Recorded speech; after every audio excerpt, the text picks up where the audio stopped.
Welcome to the Inside Pitch. I'm Christopher Lockhart, the creator and administrator of this private Facebook group where screenwriters, creatives, filmmakers meet to ask and answer questions and exchange ideas and information on the craft and business of movie making. I am joined, as always, by my co-conspirator, Ramesh. Hey, everyone. Caught you just with that coffee cup in your face. Actually, it's Coca-Cola today. Well, caffeine is caffeine. I know. All right, so we're doing something a little different today, and so it's going to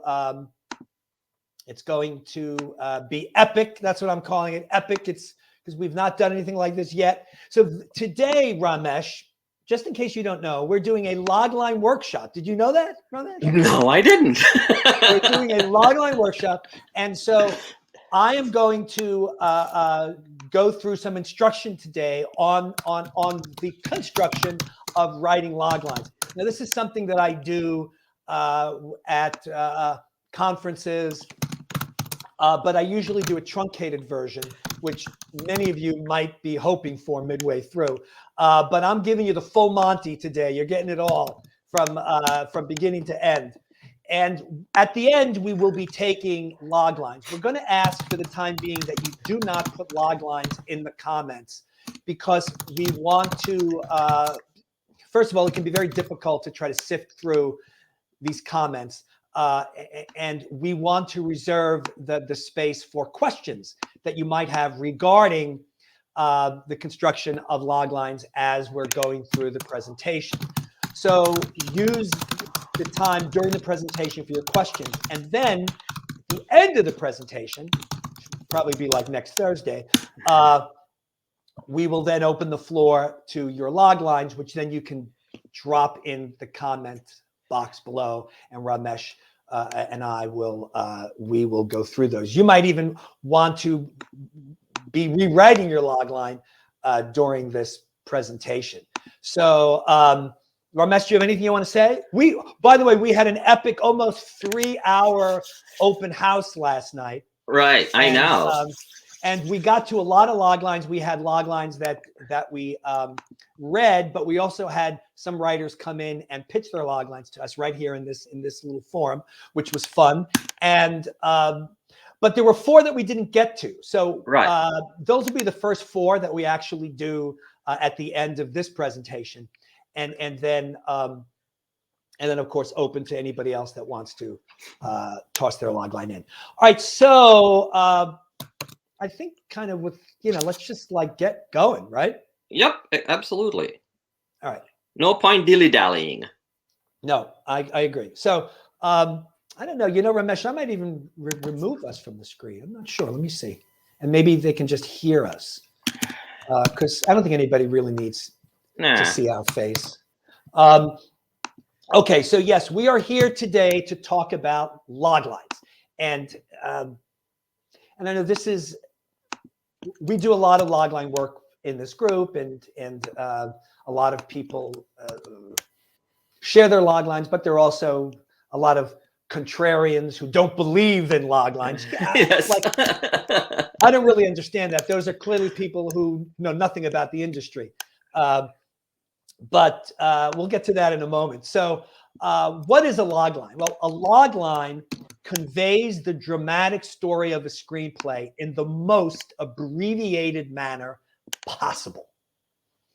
And that's what a log line is. You are communicating your story to somebody in a thumbnail version of it. Typically, since it's a log line, it's a line. It's one sentence. Sometimes you have to resort to 2 sentences, but often you want to strive to just write it in 1 sentence. And that does take a little bit of craft, a little bit of talent. And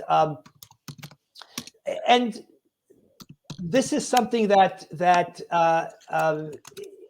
serves a very valuable purpose, which is that, first of all, it is a window into your story, because you're not going to be able to relate 2 hours of your screenplay to somebody who maybe only has a moment of time with you. so the logline allows the listener to peer into your story, to sort of understand what the overall narrative is about. It's also a calling card for your screenplay, and it is a way for you to introduce your screenplay to people. In many ways, it is a trailer for your screenplay, a teaser trailer for your screenplay. And it is a utilitarian tool to present your story. It's not a great piece of creative work.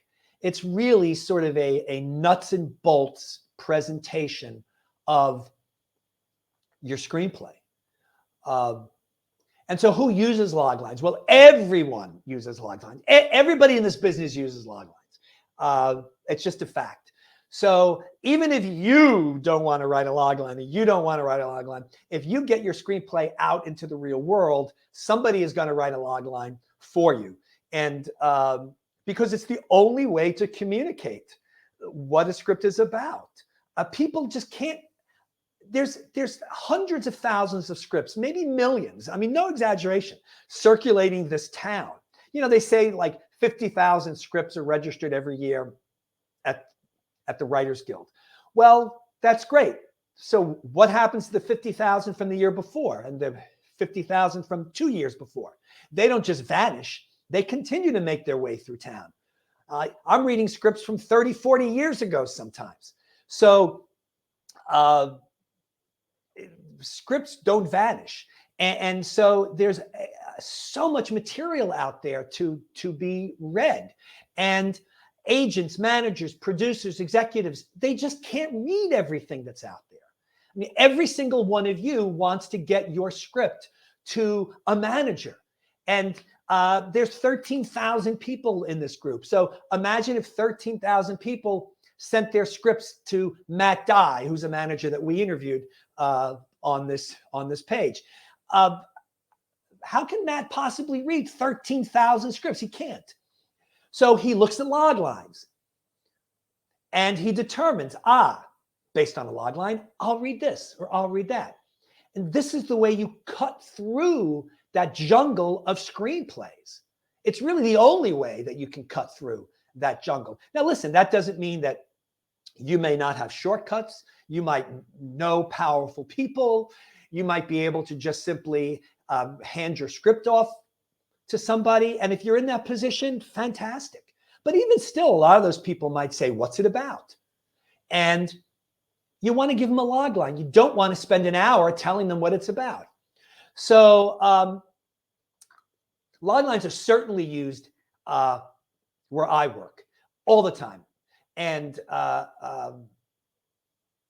stop to think about it. They're used even sort of after a movie is produced. There are log lines to sell the movie. When you go on Netflix and you're trying to determine what is it that I want to watch, you're reading the log lines.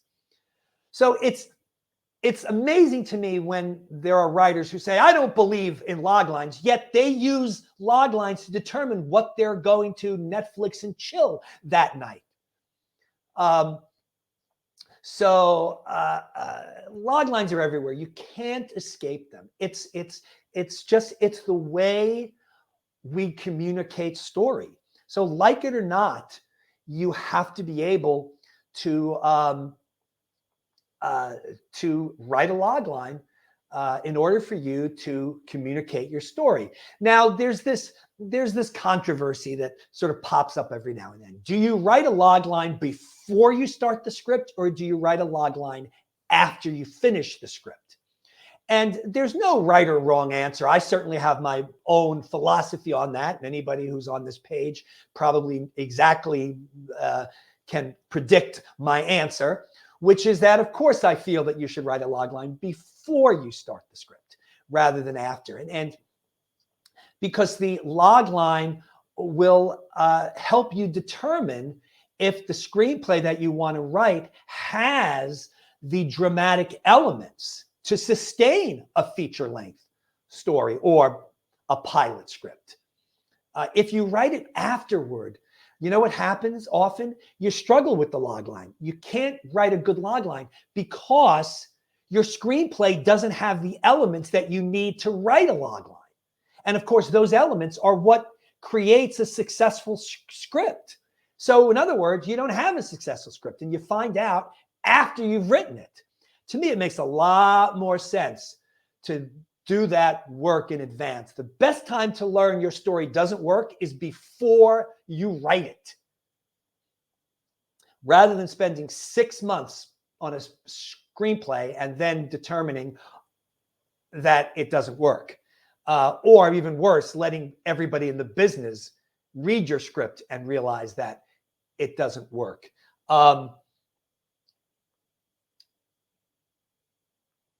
But I accept the fact that writing log lines can be difficult. Writing log lines is difficult because you're close to the story. And this is why often writing it in advance before you've created a full story makes it a little bit easier to tinker with. And keep in mind that just because you've written a log line doesn't mean that it is etched in stone. So if your story changes, then you can change the log line appropriately as the story evolves. If you realize, oh, you know something, I want to have a different antagonistic force, or I want to have a different goal, that's fine. Then you can change the log line and it will reflect those alterations. So doing it in advance does give you a little bit more distance from the project rather than after you have invested 6 months into it. I've written hundreds of thousands of log lines, and it's difficult for me to write a log line for a project that I'm producing sometimes. It might take me a little bit longer to get it because we tend to be married to certain elements, and we don't want to remove certain elements. And so there is a little bit of distance that you have to have from your story. And of course, perhaps the best time to do that is before you've written the whole story. Log lines can also be difficult because the screenplay doesn't work, as I just touched upon. So because your log line needs these certain elements in order for it to be effective, those elements have to be present in the screenplay. The log line merely reflects the screenplay. And so if the screenplay doesn't work, then the odds are that the log line also doesn't work. And log lines are a diagnostic tool for your screenplay. Most people in the business can look at a log line and determine whether a screenplay works or not. We can certainly make good hunches. Last night was a perfect example. So, we brought people into our space last night, and they would pitch their log lines, and then we could sense just from one sentence elements that perhaps were missing or weren't working in a 120-page screenplay. And when we spoke to the writers, we would find out that we were dead on correct. Right, Ramesh? We were brilliant last night. Yes. He's on mute, but he's shaking his head to me. So, so it really is a tool for you to use to be able to look at and say, something's missing, or this just isn't going to work. Because guess what? That's what I'm doing. And you need to head me off at the pass. Because if I'm reading your script at the office and I'm going to make a life or death decision on your script, you need to kind of put your head where my head might be, or anybody who's going to read your script who makes a life or death decision on it. So use it as a way to determine if your screenplay can work. It is a litmus test. for your story. Don't spend 2 years writing a screenplay to discover that you cannot write a logline because the screenplay doesn't work. That would be a travesty. And by the way, it happens all the time. It happens all the time in the group page. We see it over and over and over again. So to me, it is a valuable lesson. I always say just because you've written a screenplay doesn't mean you've written a screenplay. People hand me 120 pages and there's a lot of words on them, but it doesn't work as a screenplay. It's not a screenplay. And I'm not fooled by things like slug lines or fade in or fade out. I'm looking for a dramatic story that is constructed in a way that moves me, that gives me an emotional experience, and that takes a lot of craft. And believe it or not, it starts at the beginning. It starts with the concept, and you don't want to write 120 pages or a pilot or a whole series that, as we see on the page, some people do. That doesn't work. Look, you can write something that maybe needs a lot of work, but there are a lot of writers who are writing scripts that maybe should just be burned. And that's not where you want to be. So consider a logline as a way to sort of begin your creative process. So here's what loglines are not. You do not want to editorialize in a logline. So you do not want to say things like, this is an amazing story. This will attract millions at the box office. You do not editorialize. And you are not vague or coy. You are very specific in your logline. You tell us specifically what the story is about. Loglines are not poetic. Leave the poetry for something else. All we want are the facts of your story. That's it, the facts. And I'm going to, in a moment, explain exactly what those 3 facts are. A logline, as I hinted at earlier, is really a GPS for your screenplay. It helps to carry you from start to finish. It helps to keep you focused. It helps keep the story on track. Now, there are a lot of writers who like to sort of experiment.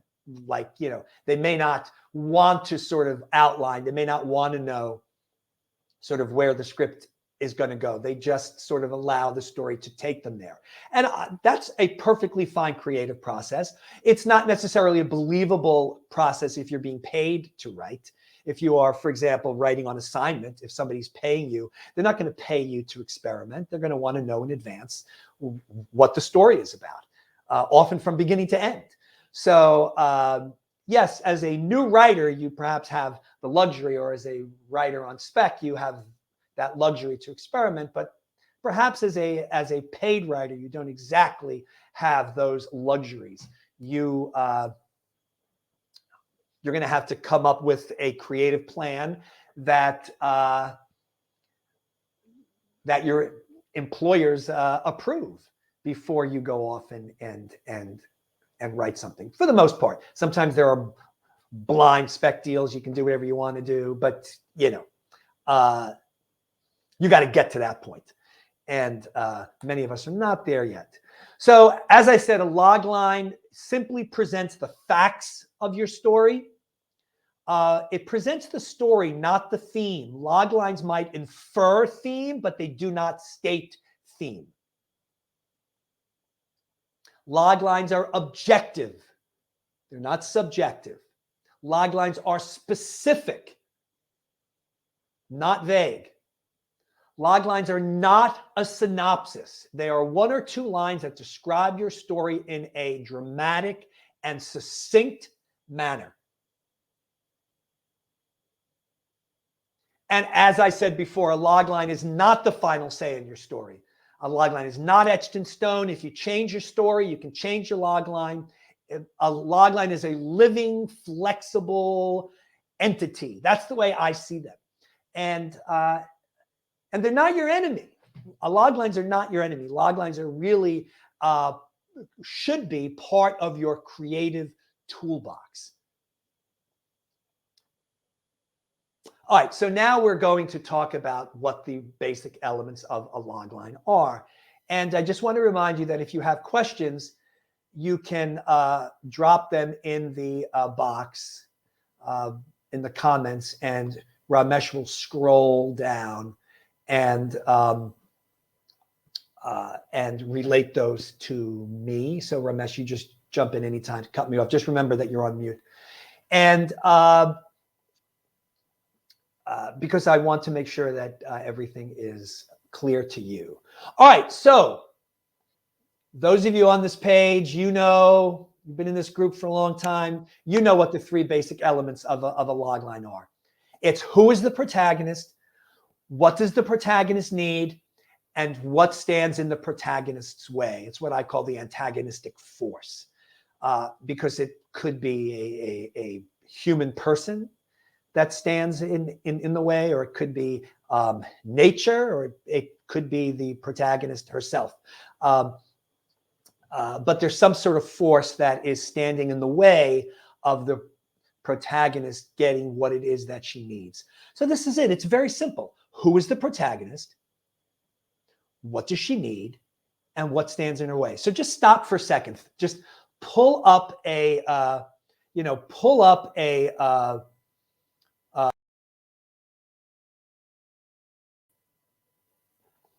screenplay in your head that you've written, and just isolate these three elements. Who is the protagonist?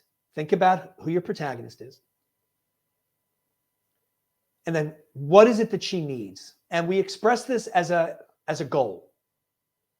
Your character is goal-oriented. Your character is out to achieve something. There is a struggle to achieve something. What is that? What is that element? It is an element that you should be able to describe in a few words. If you're having a difficult time honing in on that, or you can't relate it in a few words, I would say that is a red flag. And then what stands in the protagonist's way? Think about what that antagonistic force is. So just isolate those elements in your head, and do that for, any story that you have. Who is the protagonist? What does she need? And what stands in her way? That's it. It's just really simple. It's so simple. Putting a logline together really is simple. So why do people have trouble with it? They have trouble with it because they don't have these elements. They don't know who the protagonist is, or the protagonist doesn't have a goal, or there's no antagonistic force, or everything is vague. This is why you have a hard time writing a logline.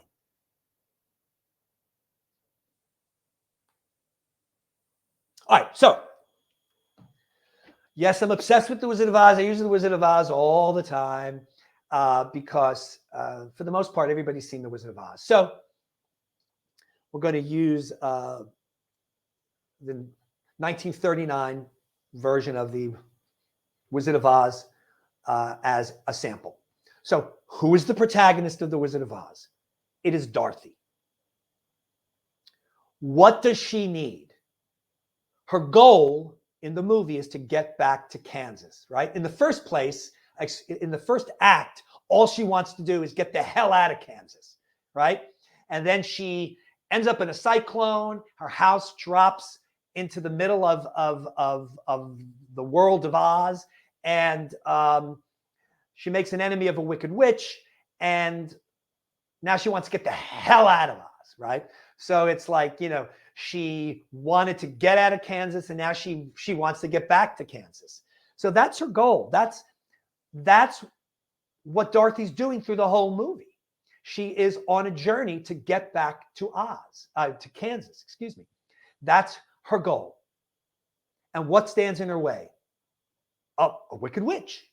So those are the three elements, right? We've isolated these three elements from the much larger story. Who is the protagonist? It's Dorothy. What does she need? Her goal is to get back to Kansas, and what stands in her way? A wicked witch.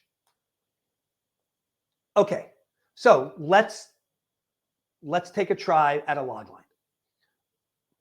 When Dorothy finds herself in a mysterious land, she struggles to meet a wizard who can get her back to Kansas before a wicked witch does her in. Okay, so does that log line work? Well, let's see. Who is the protagonist? It's Dorothy. What does she need to get back to Kansas? And what stands in her way? The wicked witch. So all three elements are present in that log line. So there's a log line for The Wizard of Oz. It's done. Well, but the thing is that it's really a first draft, right? So you can't you write a log line and you have to play with it a little bit. Look, there is the possibility that you might get it right at the first try, but probably not. I don't think 99.999% of the time I don't. I'm sure that Ramesh doesn't either, right? Ramesh, no, he's shaking his head no. So let's look at maybe sort of what doesn't work in that log line. The first thing I would say is avoid character names in your log lines, because a character name doesn't tell us anything, right? So Dorothy, it doesn't tell me anything. I don't know what Dorothy is. I don't know anything about her. It's just a name. So instead, use a strong adjective and a noun to describe the character. Leave the name out, and instead, let's say lonely farm girl. I mean, that tells us more than the name Dorothy does. Maybe you might come up with a better adjective, maybe a different noun. That's there's no right way per se. There's no 100% correct manner to do this. There are just better ways to do it. And saying lonely farm girl tells us more than just the name Dorothy, and as a result, it's better. I will say that if your logline is about famous people, you can use their name, but I still suggest that you use an adjective to describe the character. Because here, in this example, the Abraham Lincoln in Spielberg's film, Lincoln, is a very different Abraham Lincoln that's portrayed in John Ford's Abe Lincoln in Illinois. And so using an adjective in front of Abraham Lincoln, so for Spielberg's Lincoln, you might say, a distraught, an exhausted,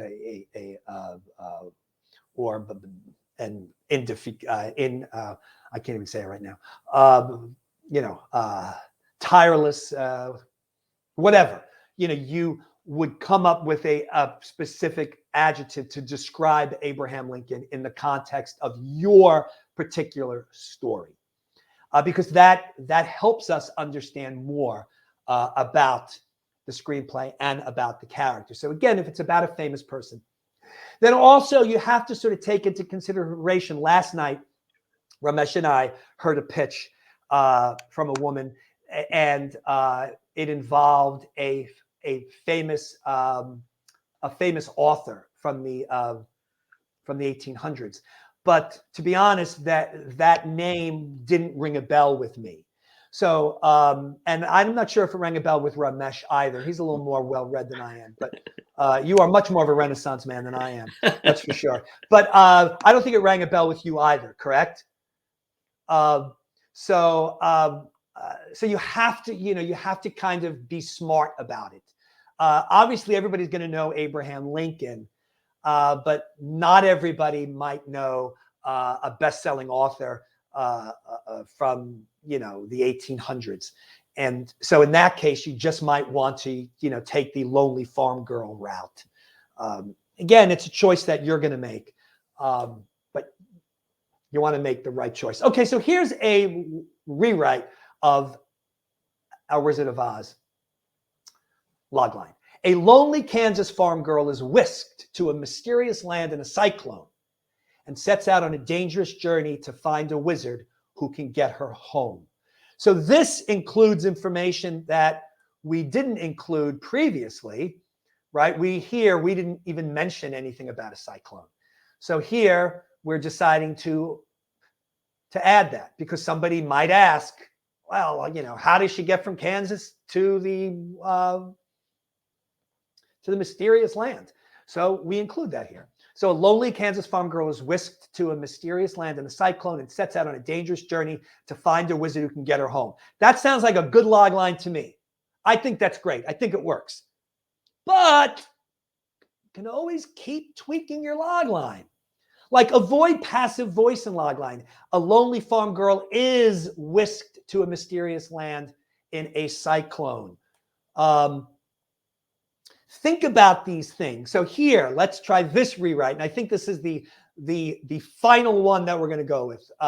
After a twister transports a lonely Kansas farm girl to a magical land where she makes an enemy of a wicked witch, she sets out on a dangerous journey to find a wizard with the power to send her home.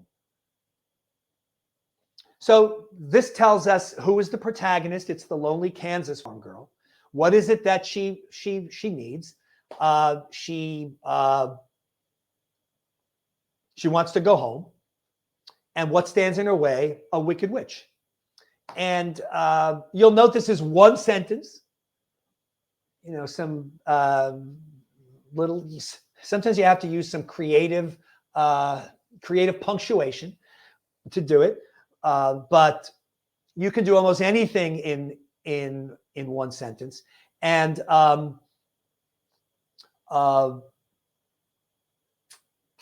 I'm not saying this is the world's greatest log line. Somebody could still go ahead and write a better log line for The Wizard of Oz, but this gives us, I think, all the information that we need. And it is a log line. Some people might want to leave out the wicked witch because she sets out on a dangerous journey. That might be enough to imply that there's an antagonistic force. That would be a choice that you would make. I chose to throw in the wicked witch in this particular incarnation, but you may not. So it's all about choice, but it's all about what you think is perhaps most effective. So that's our rewrite of The Wizard of Oz. Now, I want you to always consider, make the protagonist active in the log line. Use words that are active and cinematic and physical.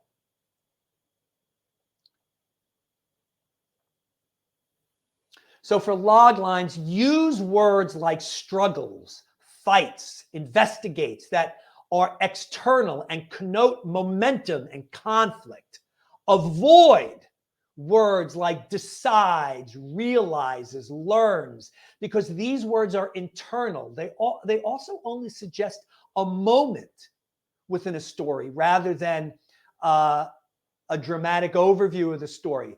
Because to use the word decides, as we heard several times last night in our logline open house, a decision it's a scene or two. But when you use the word struggles, which I will use in probably 90% of my log lines, it infers a battle. And it also doesn't give us the end because it's a struggle.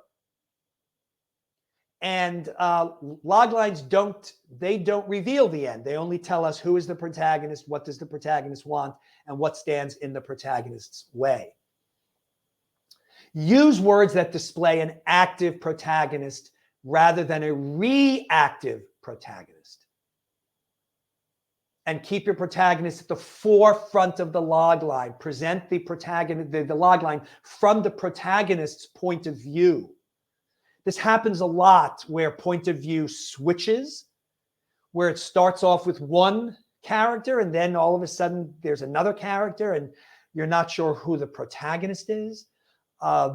So always present the log line from the perspective of the protagonist. When I see it switching up or it's not being presented from the log line's protagonist, it's a red flag for me. Because I'm like, how could they write a screenplay with the protagonist and yet not present the log line from the protagonist's point of view? that tells me that there's something awry in that screenplay, that they don't have a very strong protagonist, or if they're not using active words, that tells me that the protagonist is probably not very active in the story. So again, a diagnostic tool, your log line, it's an X-ray of your story. It reveals so much of your story, of what works and what doesn't work. By the way, that doesn't mean that a great log line ensures a great screenplay. In fact, I would say more often than not, it doesn't, because the majority of screenplays don't work. They're not successful.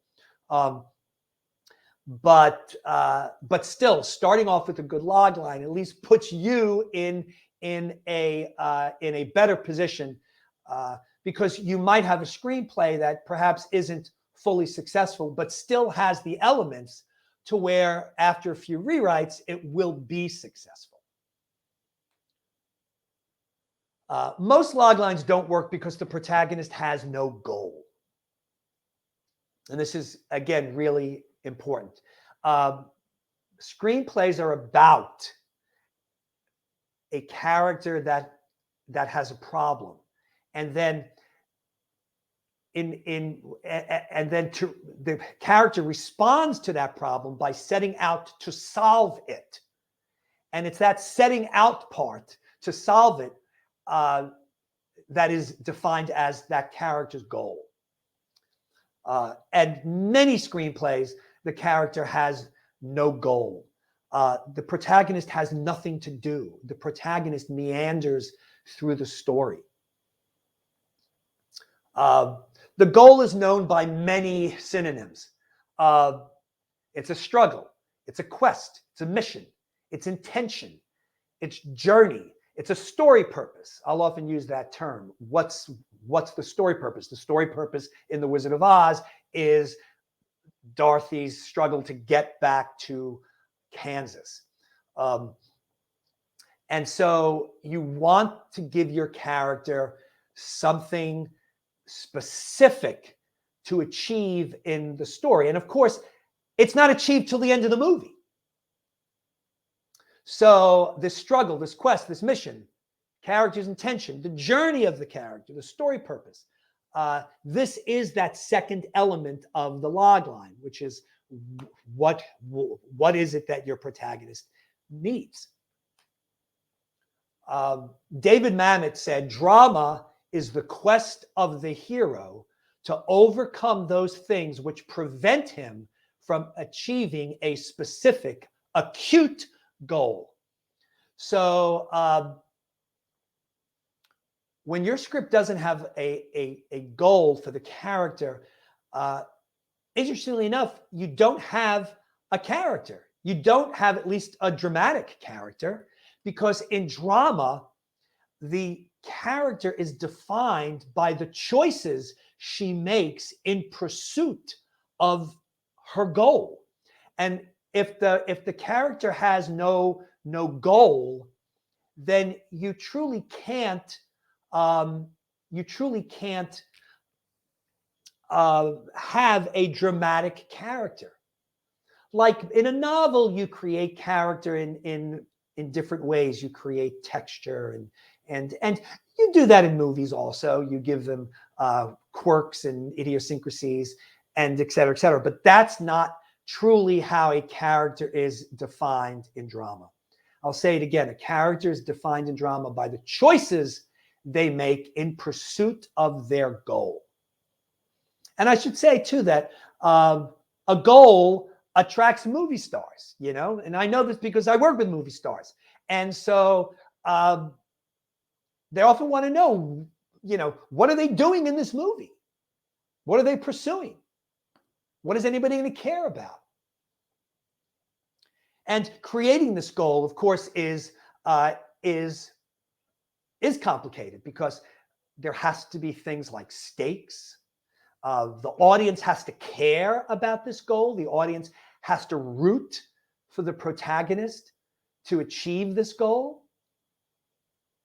The goal instills hope and fear in your screenplay.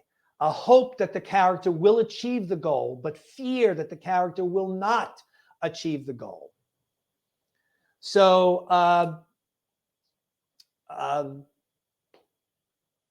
and interestingly enough, as I've said, and as we see on this page all the time, and as we hear when people pitch, this is the number one element that's missing from most screenplays from new writers, is this specific, dramatic, cinematic goal. Majority of screenplays from new writers lack this element, which is why they struggle with their screenplay, and which is why their screenplay doesn't place in contests or doesn't succeed in making its way around town. All right, so here's a logline that doesn't work. After his wife of 35 years dies, Joe must choose whether to stay in his house or move to Florida. Ramesh, unmute yourself for a minute. What do you think about this logline? Tell me what you think about this logline. Nothing happens. He has to make a decision, stay or go. And that's a scene. Yeah, so this could be like a short film. Right. Oh, yeah. Yeah. It could be a short film. 5-6 pages, you can bang it out. Mm-hmm. But again, remember... You can't sustain this for 90 minutes. I don't believe you can. No. And at least I'm not convinced. Maybe an amazing writer could, but here's the dilemma, all right? Let's say that, Mary Jones is an amazing writer, and she has, and this is her logline, and she has written a brilliant 120-page script with this logline. But I'm not going to read it. Right. So the brilliance is going to be lost on me. And, oh, well, I'll just move on to other things. I'm not going to lose my job if Mary goes on to win the Oscar, but she's going to have to figure out some way to get her script into town around this logline, trying to avoid using this logline. And like, that's just not what you want to do. No. But you do see a lot of loglines like this. Many loglines like this. We see them on the group page often like this. I should say, by the way, that these loglines, these are real loglines. These are loglines that I stole, from somewhere, probably from that Ink Tip magazine that I get every now and then. Seriously. So to me, this just doesn't work. There's because the goal to choose whether to stay in his house or move to Florida is internal, right? Because a choice is something that goes on in your head. So I'm not sure what the movie is. I'm not sure what it is that we're watching. I'm not sure what it is that we see. I don't know how you film somebody making a choice. This logline does not infer that to me. It does not make a suggestion. Plus, I don't really know what's at stake here. So I'm not sure what the drama is. Plus, by the way, I don't know anything about Joe because the logline used somebody's name. Right. And didn't help to explain who the character is. Right. If he stays or goes, do we care? Exactly right. You know what? Using an adjective and a noun can also help to create irony in a story. Because when you look at the logline, often you see how the adjective and the noun conflict with the goal, right? So like if you, like you have a character who, we just spoke about the Dallas Buyers Club, right? So in a logline for that, you might refer to him as homophobic. And then later in the logline, we learned that he contracts AIDS. Yeah. And so look at the irony there, right? Right.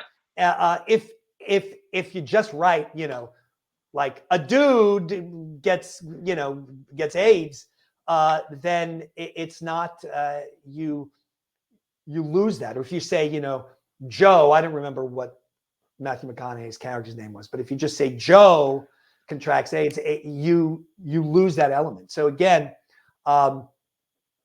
adjective and noun, your best friend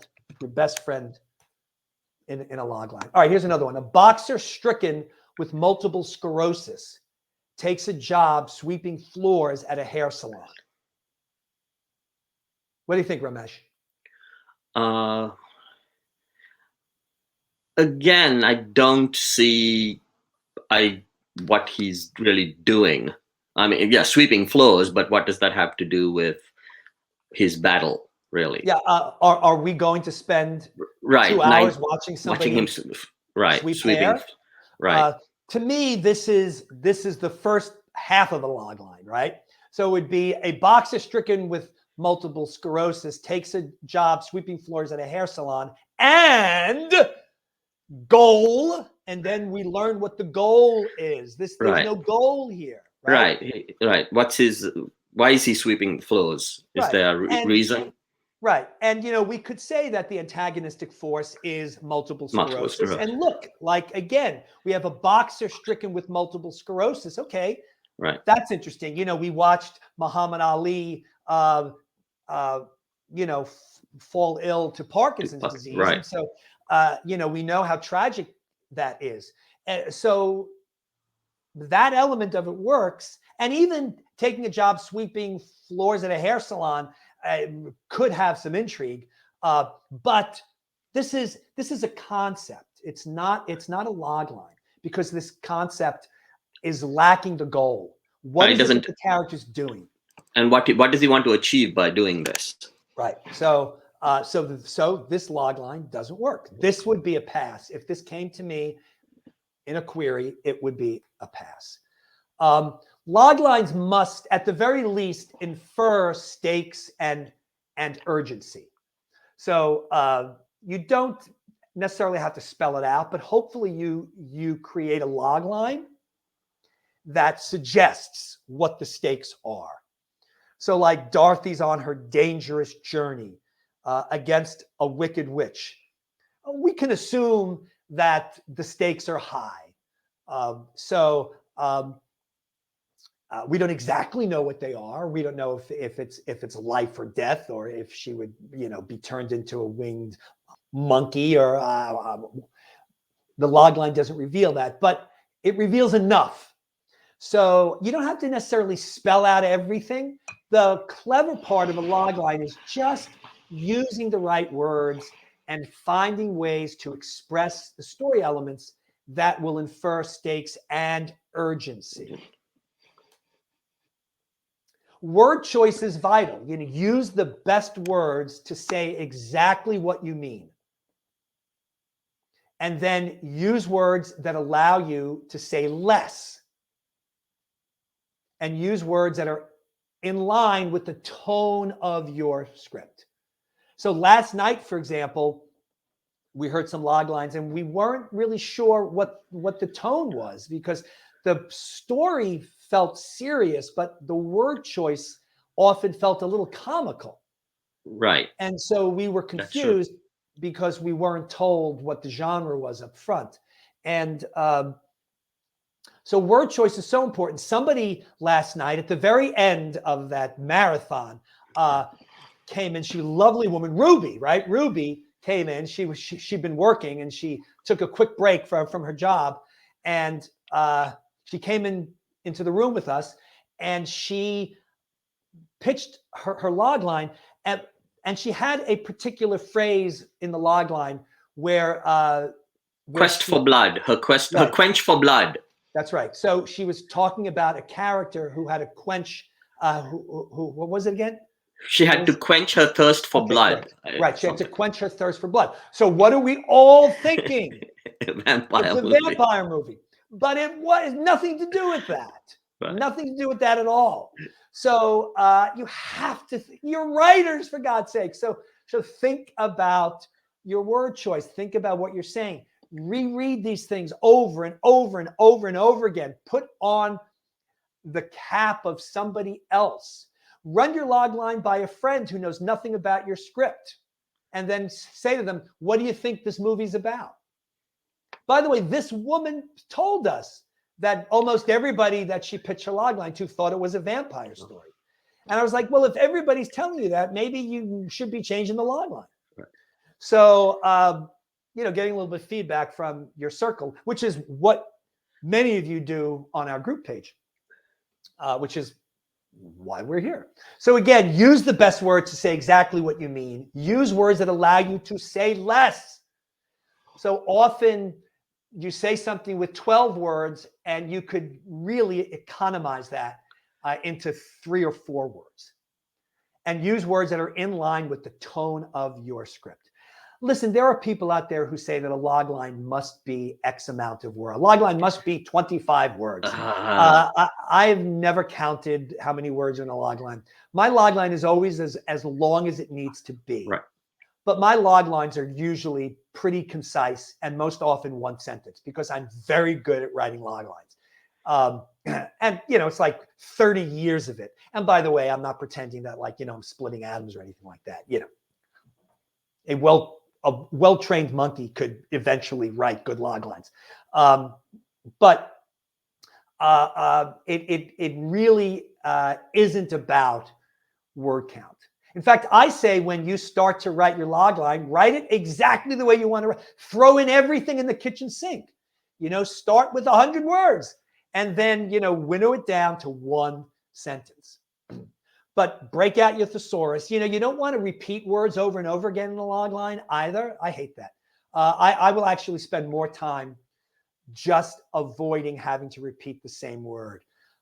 Last night, Ramesh pointed out in a particular logline that somebody used one word like 3 or 4 times. Yeah, virtual was used 3 times in the same logline. Yeah, and look, it's not the end of the world, but No.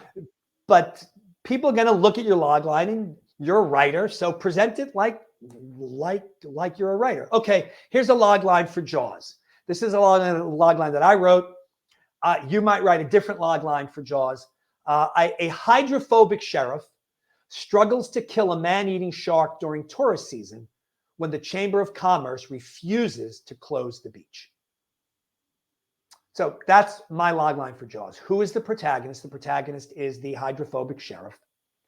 What is the sheriff want? What is the sheriff's goal? Well, the sheriff is struggling to kill a man-eating shark. And what stands in the sheriff's way? Well, we assume, of course, that the shark itself is standing in its way, but also this logline includes the Chamber of Commerce, which refuses to close the beach. You could probably write this logline without that if you wanted to. You could probably say a hydrophobic sheriff struggles to kill a man-eating shark during tourist season. You could do that too. Again, it's personal choice. What do you think adds more to the logline, or does it take away from the logline? So you think about that. That's your choice. But this is still, if you want to count words, 1, 2, 3, 4, 5, 6, 7. I count hyphenated as 1, 8, 9, 10, 11, 12, 13, 14, 15, 16, 17, 18, 19, 20, 21, 22 words. Now, again, we're not counting words. I want to stress that. But still, this is the logline for Jaws in one sentence. All right. Ramesh, are there any questions, or am I just so brilliant? No. So one question someone has, Mutaz has, do you mention whether it is based on a true event or not necessarily on a true story? They want to know if you mention in a logline if it's a true story or not. I would say no. And I would say no because, as I said earlier, you do not editorialize your logline. You simply present the story. But your logline is never going to be alone. It's always going to be accompanied by some other piece of information. Like if you're sending me your logline, it's going to be in a query letter. And so you can say, I've written a screenplay based on a true story, and here's the logline. And then you get the logline, and now I know that it's based on a true story. So if you're going to pitch to somebody, you can say, this is based on a true story. Here's my logline. So I would say not to include that in the logline. If, however, you find yourself in some kind of scenario where it's only the logline, like for example, our contest, right? Right. So our contest, like I believe that there were people who wrote that it was a true story. And listen, it's not gonna, the thing that's gonna kill the log line is the missing or uninteresting elements to it. So like in our contest, the only thing that we're gonna put up on the page for the 10 finalists is the log line. We're not going to put the writer's name. We're only putting the title and genre and the log line. But we're actually offering genre. So you could, within the genre, say true story, drama, drama, true story, historical drama, historical comedy. And then we would know that it's based on a true story. So you can do that as well.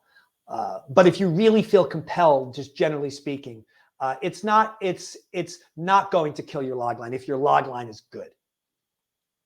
So I hope I answered that question. I think what that answer tells you is that there's no exact answers. There's no rules. There's no rules to any of this, really. It's just about being able to successfully communicate your story. That's what's most important. Any other questions, Ramesh? Someone has a comment, says, takes issue with the word struggles. They say, struggles always turns me off. You struggle internally. Battles is an opposing circumstance is more interesting. Struggle seems so overused. Well, then use battle, then yeah. Nobody's saying that you, that you have to use the word struggles. You want to use battles. I believe on one of the previous slides, battles maybe was one of the words that I mentioned. I use the word struggles because I would disagree. I think when you say struggles to kill a man-eating shark, to me, that doesn't sound internal. To me, that sounds, very external. Right. But regardless, any of those words that we used earlier are perfectly acceptable. John Morgan has a question. Is it a good idea to pitch a log line for a movie based on a book still in the works? Well, only if you don't own the rights to the book, right? I mean, if you don't own the rights to the book, then it sounds to me like it would sort of be a waste of time. Now, if you are a very successful writer, if you're Aaron Sorkin and you have a very large agency behind you and you can get into any room, any studio in the world, and you say, hey, I want to pitch my take on a film adaptation of this novel that's unpublished, or what was it again?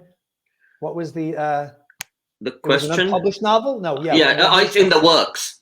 It's in the works. Okay, well, whose work? So then does it mean that it's like his own novel? If it's his I'm own guessing novel that's the case. In the works? Yeah.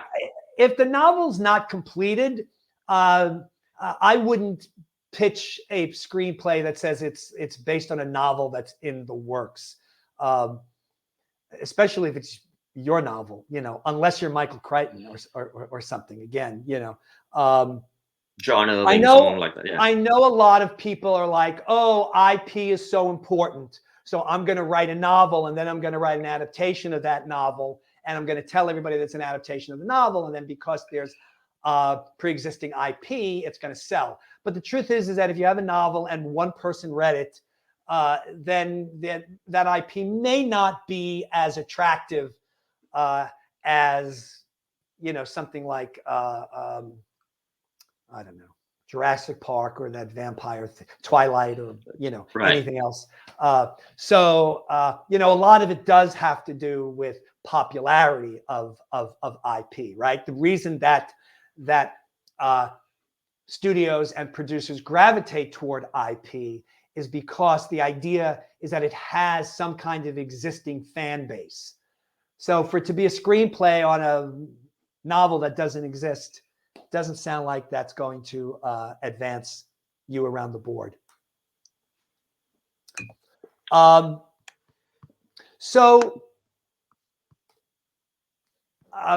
If your log line doesn't have a goal, it's a concept.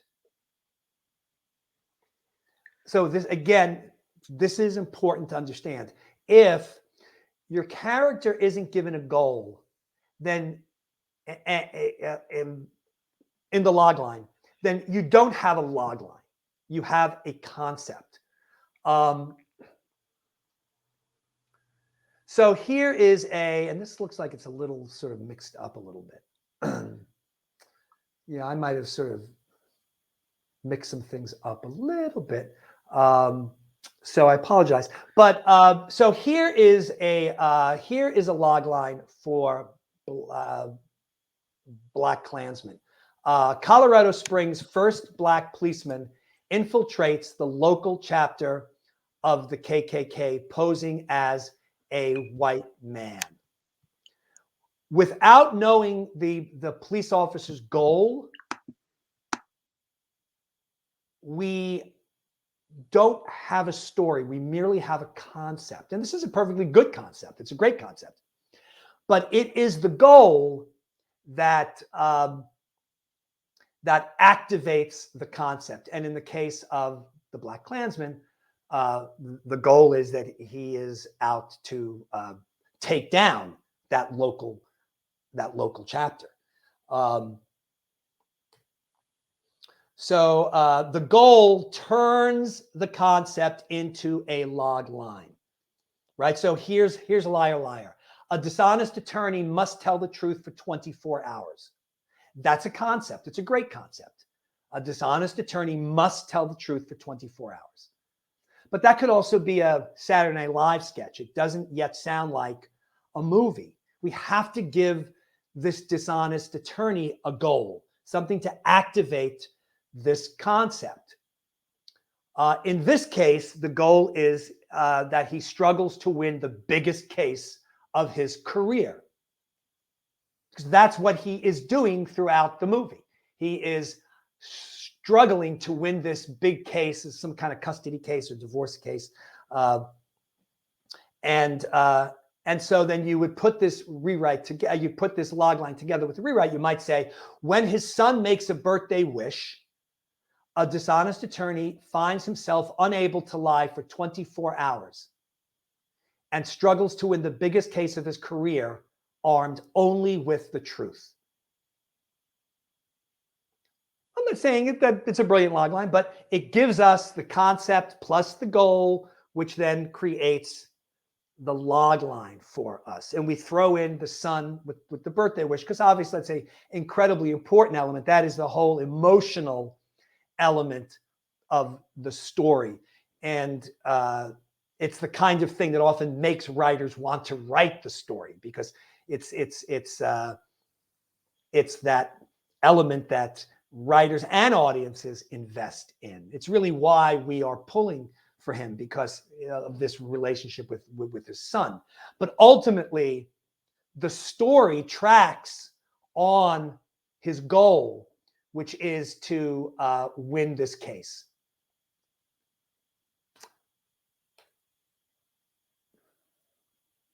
So again, the goal gives the struggles to win the biggest case of his career, gives the protagonist a goal and creates the log line.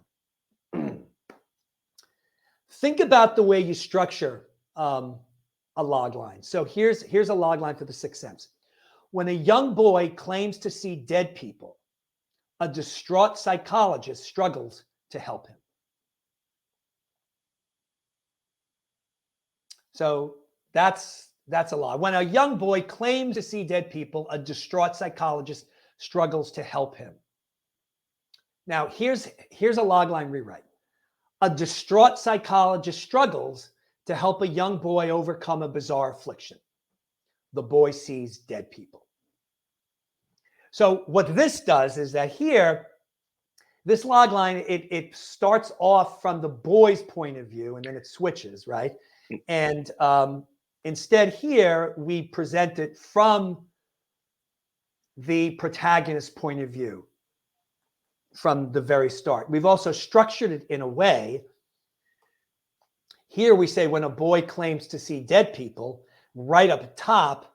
Here we structure it so we sort of leave that for the end, right? So we sort of almost build. There's almost a climax to this log line. so to speak. So if you can structure a log line that way, think about it. Always think about the way you structure the log line. You want to structure it for maximum impact.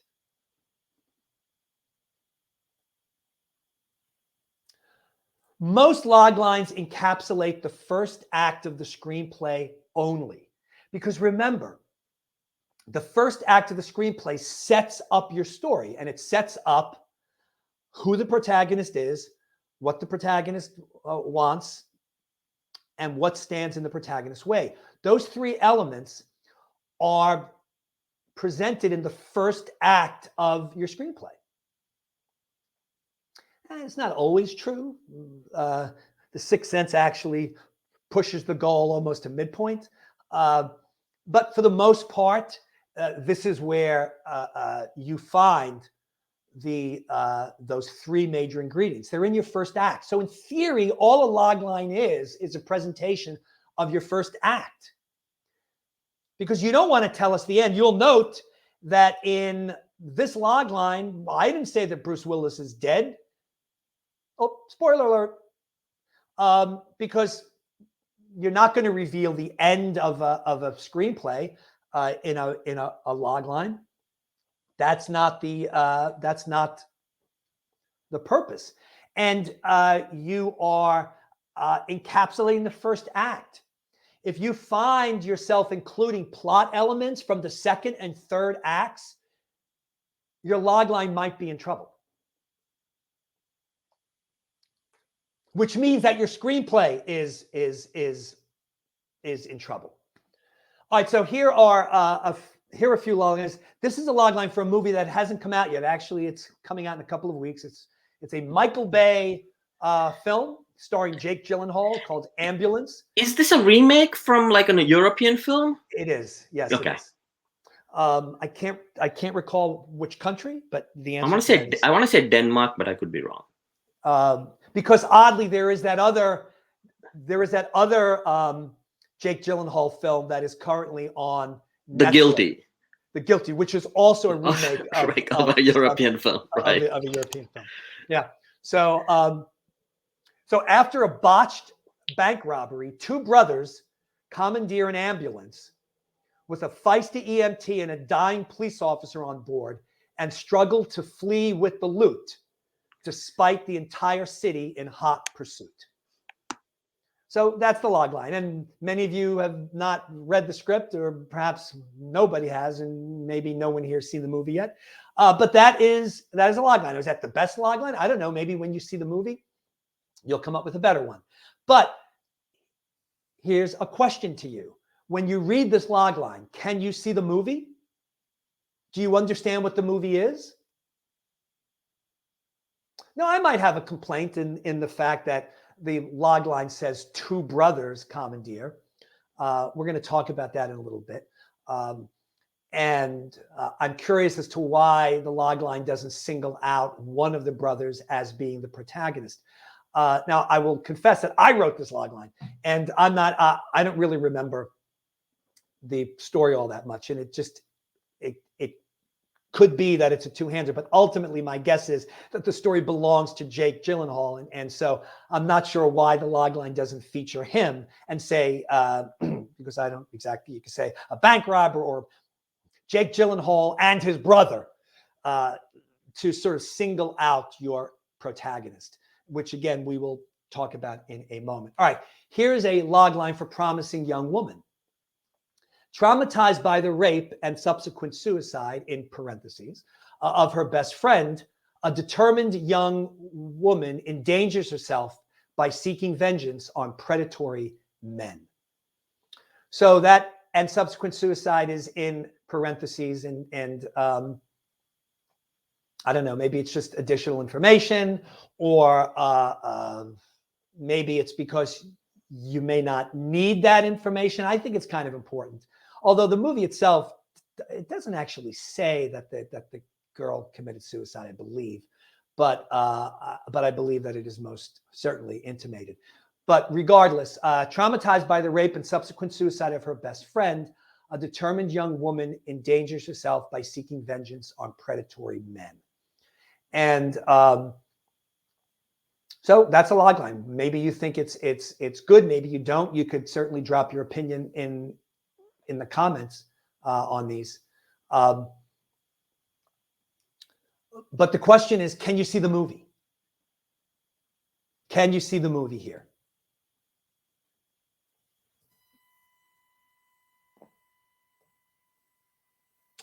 Squid Game. All right, so here's two versions. I've still not seen this thing. All right, well, it's only the first act. Let's see if you want to see it after these log lines. All right, so here's the first log line. In desperate need for money, a degenerate gambler risks his life in a series of deadly games where he struggles against 454 other contestants, with the sole survivor winning $30 million.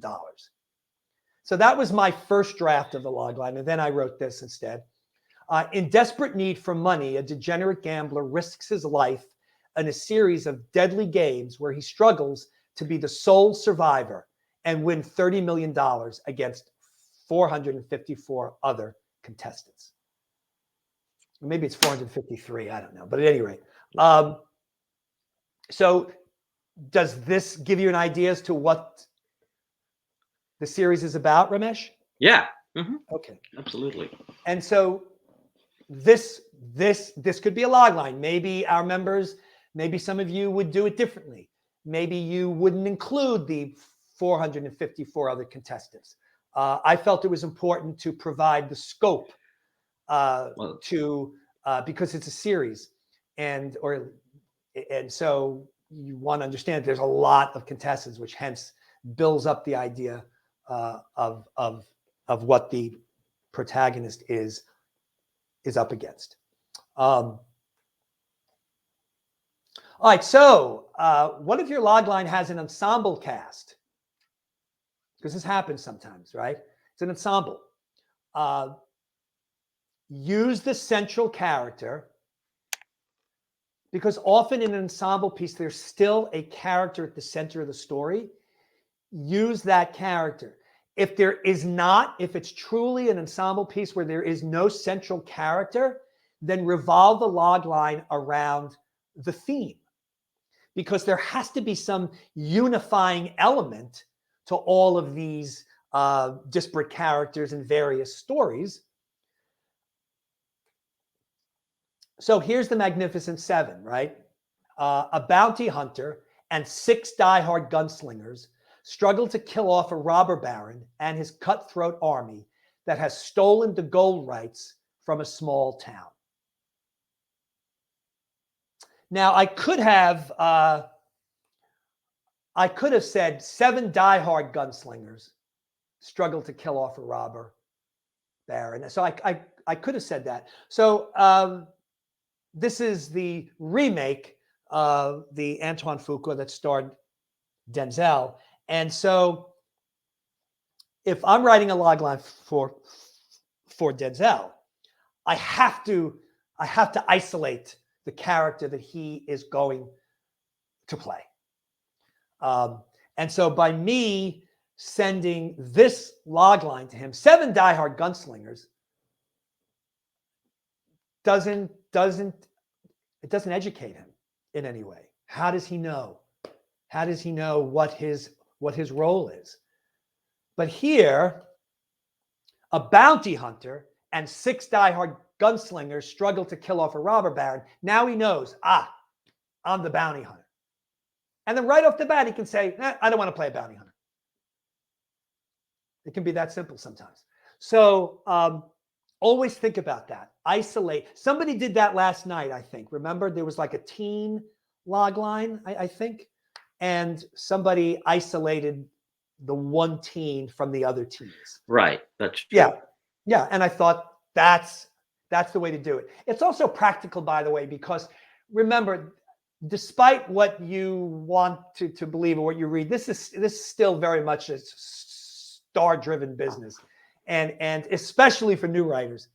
And so you always want to sort of highlight that starring role if you can. And so that's what we do here.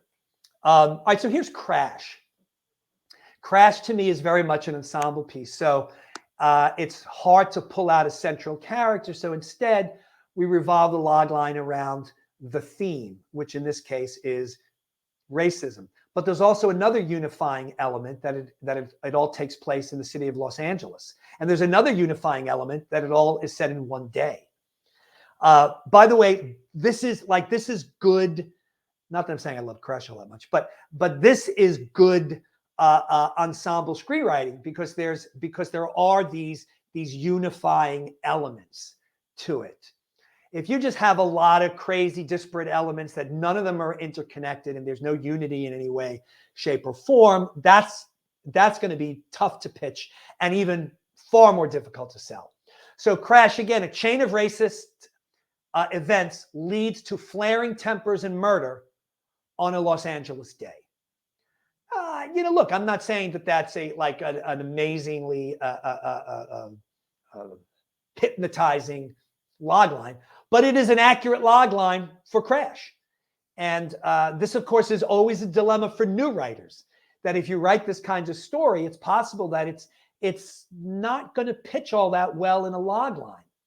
And if the only way that you can communicate your story to people because of your position in the industry is via a log line, then I don't know, maybe this is the second or third script you write. But these are sort of, I was in a conference this morning all morning, actually, from 7:30 right up until we started with another writer and a very seasoned writer. And he said, which I thought was very interesting. He's like, look, I make certain choices in my storytelling, and I understand that these choices are going to alienate people and that it's going to make the story more difficult to communicate to people. And I'm willing to accept what the repercussions, what the consequences of that may be. But this was also a successful writer. So he's not a writer who's trying to start a career from Iowa like many of us here might be doing. So there is a little bit of strategy when you're choosing what it is that you want to write. There is a little bit of strategy in that. Again, I always want you to write what it is that you want to write. You have to be true to that, but you also have to accept what those consequences might be. Here's Love Actually. A varied group of Brits struggles with the pleasures, pain, and power of love during the Christmas season. I mean, that's a log line for Love Actually.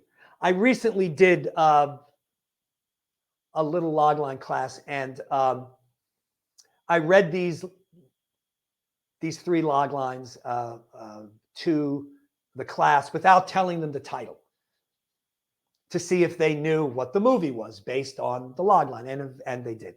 So for me, the log line is successful. They were that the log line was able to communicate the story, the movie, and they were able to recognize it. So again, somebody might read this log line, a manager, an executive, and say, "Oh, varied group of Brits, like I'm looking for a star vehicle. This is a pass." But that is a choice that you make. That is a chance that you will have to take if you're writing ensemble pieces. But you can still write an effective log line. All right, so what if it's a two-hander? If the story, so Training Day is a two-hander where it really appears that there's two protagonists, like we just spoke about this movie Ambulance. If it is a two-hander, like Rush Hour with Jackie Chan and Chris Tucker, Lethal Weapon, this one, yeah. Lethal Weapon, of course, yes. And it's like, okay, which is really the granddaddy of those, or maybe I would say even like 48 hours. 48 hours. Yeah. 48. Yeah, no, it's definitely a two-hander. But even still, the story usually belongs to just one character, which means that one character might have more at stake, have more to lose. Both might have really big roles, which is why it's a two-hander, but just one is the protagonist. So in a movie like Lethal Weapon, it's really Mel Gibson's story. Right. In 48 Hours, it is Nick Nolte's Right. story. In Training Day, Denzel Washington gets the showy scenes, right? And he wins the Best Actor Oscar. But the truth is, the story belongs to Ethan Hawke. Ethan Hawke is the protagonist of that story. I thought I had a log line for that, but I guess I don't. So I have so many of these PowerPoints. I'm never even sure if I'm using the right one or not. I literally rushed. By the way, in a moment, Ramesh, I'm going to have to literally step away from my computer because I forgot to bring some papers with me. Oh, no. Because I was so harried, and you're just going to have to take over for a moment. Maybe you can sing. It's literally just a moment. All right. So how about TV pilots, right? Because we get this a lot. You know, for a TV pilot, you want a log line for the series. And you will probably also have to have a log line for the pilot. So when I did Squid Game before, that was a log line for the series. So here is a log line for I Love Lucy. All right, this is a series log line. A zany redhead wants to be more than just a housewife to her Cuban band leader husband and concocts cockamamie schemes to get ahead and assert her independence. So that is my log line for the I Love Lucy TV series. Maybe you would write it a little differently, but that would be my series log line. So then what about a log line for a particular episode? What would that look like?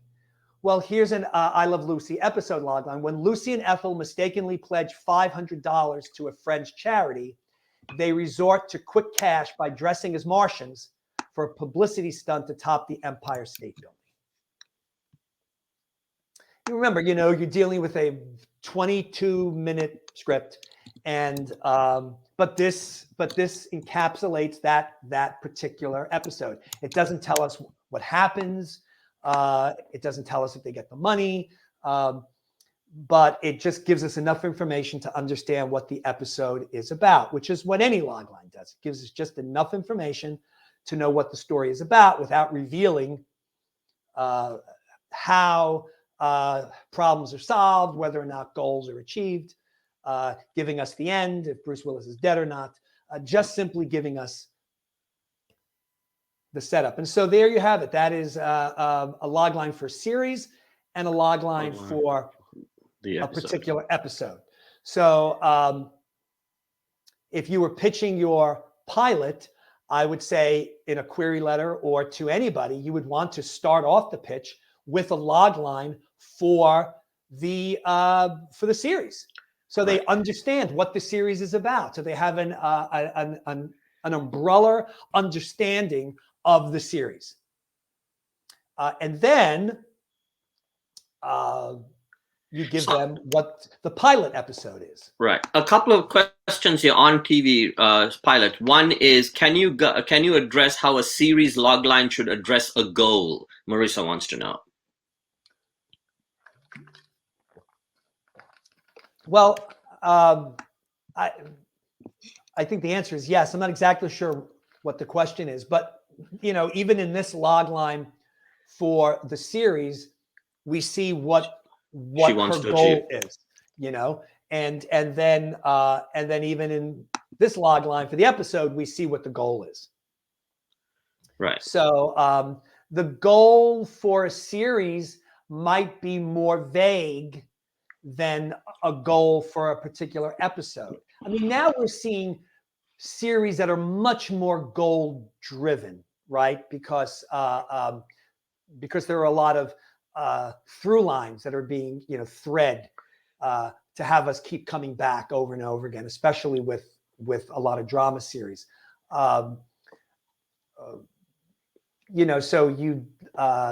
So they are continuing stories rather than each episode being sort of standalone. So I'm not sure if I answered the question, but my answer would be yes, always have a goal. And another question here is Aman, I hope I'm pronouncing that name correctly. Do you put both the series and episode log lines in the query? I would do that because again, it is how will they understand? Like if you read when Lucy and Ethel mistakenly pledge, you may not even understand why she's doing that, or like what's up with any of that. But when you have the series log line, it helps to put into context what that particular pilot episode might be. Sometimes pilot episodes really sort of they set up the series, correct? So if and some pilot episodes do not set up the series, they sort of jump right in. And really what the logline is going to convey depends on the kind of pilot that you write. If the pilot conveys the same information as would the series logline, then you only need the pilot logline. If, however, the series logline is different from the pilot logline, then you would need to do two. Now, this particular episode of Lucy is not the pilot. The first episode that aired had to do with Lucy believing that Ricky was trying to kill her. And but even still, you would want to provide context to that with a series logline. Right. So again, it really depends on what your story is and what your pitch is going to need. Just remember, you want to be able to give people the information that they need in order to understand your story. What you just don't want to do is you don't want to give them too much information. Right. Annie wants to know, how would you address a goal for an ensemble series such as like Big Bang Theory or Friends?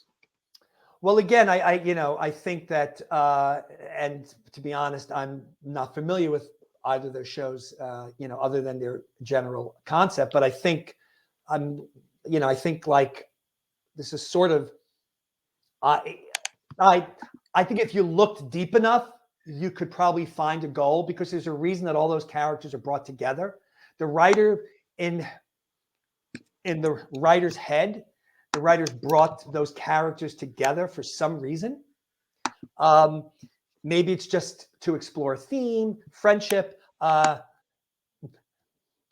the friendship endure? I mean, my Lucy logline, I'm taking some liberties here, right?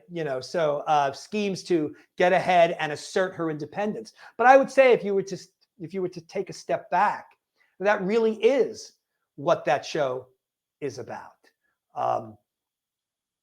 That she's always trying to be her own person, that she wants a spotlight of her own, and which often involved her trying to get into her husband's shows, right? So did I answer that question? Because I'm not really sure what it was. I think so, yeah. What was it again? You want to how would you address a goal for an ensemble series like Friends or those shows? Right. Yeah. Again, Cheers. Go to the theme. It gets no different than an ensemble movie. Writing a log line for a pilot is no different than writing a log line for a film. All the elements for the most part stay the same. So if it's an ensemble piece, again, you look for the unifying elements, like we did for Crash or like we did for Love Actually, and you present it that way. Any other questions? No, not. Let's see. Can you have more than one antagonist in two different acts? For example, Justine's neurosurgeon father is an antagonist in Act 1, but in Act 2, Nellie Red Moon, the medicine woman, is the antagonist. Well, my first question would be, what happens to the dad, right? And yeah, to me, it's like, you can kind of do what you need to do in the first act to sort of set stuff up. We don't know anything about the Wicked Witch until the start, until the start of Act 2. No, that's not true. Yes, it is true. No, it's not. It really depends upon when you say the first act of The Wizard of Oz ends. You could say that it ends when she lands in Oz and the movie literally goes from black and white to color. Or you could be a traditionalist like me and say it's when she gets her goal, when she sets out on the yellow brick road to go to meet the wizard. So what was the question again? It was, can you have two antagonists, one in Act 1 and a separate one in Act 2? You can do anything you want in your story, so long as it works. As long as it works. And of course, my fear for new writers is always it won't work, and it will create a lot of confusion. And if the dad doesn't come back, look, you can certainly have more than one. You can always have more than one antagonist. Like we see that in like a movie like Twister, for example, because it's just off the top of my head. Right. The Cyclone is the antagonist, but the screenplay gives us an antagonist in human form. Right. Right. Who is Carrie Elwes, I believe. Right. Yeah. Right. He's the fancy guy with the fancy equipment. Right. So, you can say to that answer, yes. But, like I always thought that the Joel Schumacher Batman movies didn't work because there were too many villains. And you have to service too much stuff. Again, I'm not saying that it can't be done. And I don't really know the context. Like, does the dad come back, or do you just drop the dad and he's never seen again? So, that to me would be a problem, perhaps. So, but it's all in the writing. So the answer would be proceed with caution. Yes. That would be the answer. Aman wants to know, how do you write essentially it's a comment, but it's how do you write a log line for a non-serial TV series like Black Mirror? Do you have to be vague? That's an anthology series. And keep in mind that an anthology series, again, always go to the unifying factors, right? You know something? My son asked me this exact question the other day, and also using Black Mirror as an example. And I pointed out that there is a running theme, a motif through all of those stories, right? Which has to do with, and I really haven't watched all that much of it, but it has to kind of do with like technology gone awry or something like that. And so, yeah, you might have to sort of say in the pitch for the series that it is an anthology series that explores supernatural elements involving technological advances or some bullshit like that. I'm not familiar with the show, so I'm just kind of making stuff up. But again, just go to the unifying elements. The problem is that you get these writers who write this stuff and there are no unifying elements because they didn't realize that that's what you're supposed to do. And then they're like, oh my God, what am I supposed to do? So, right, because like even the Twilight Zone, right? Same thing. Right. Those stories all, there is an underlying motif to all of those stories. They all sort of take place in sort of a supernatural or sort of some kind of preternatural space, and so it's just about looking for those commonalities. That's all, and then exploiting those in the logline. Anything else, Ramesh? Let's see. Since you mentioned Batman and multiple antagonists, can you cover Hat on a Hat? Hat on a Hat, just the basic. Well, Hat on a Hat sort of means to me that you sort of have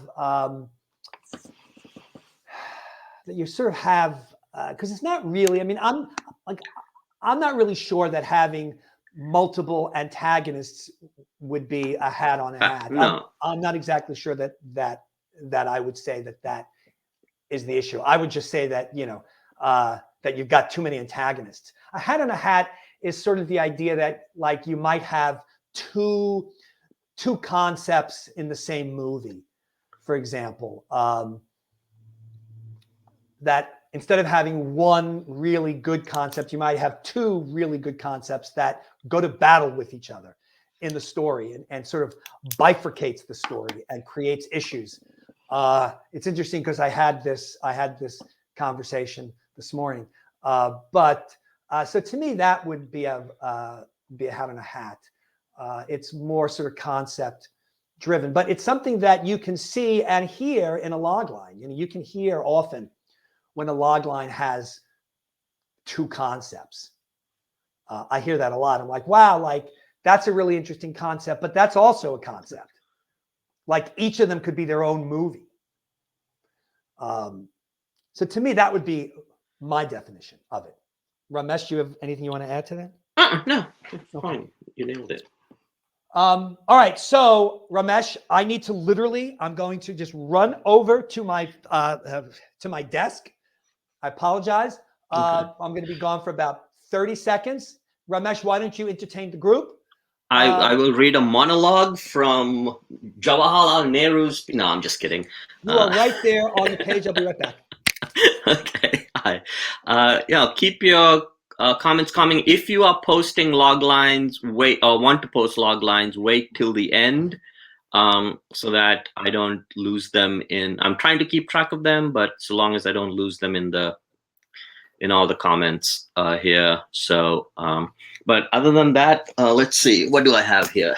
This is a gift from. Okay. Oh, so good. I was about to read a book. Listen. I would love for you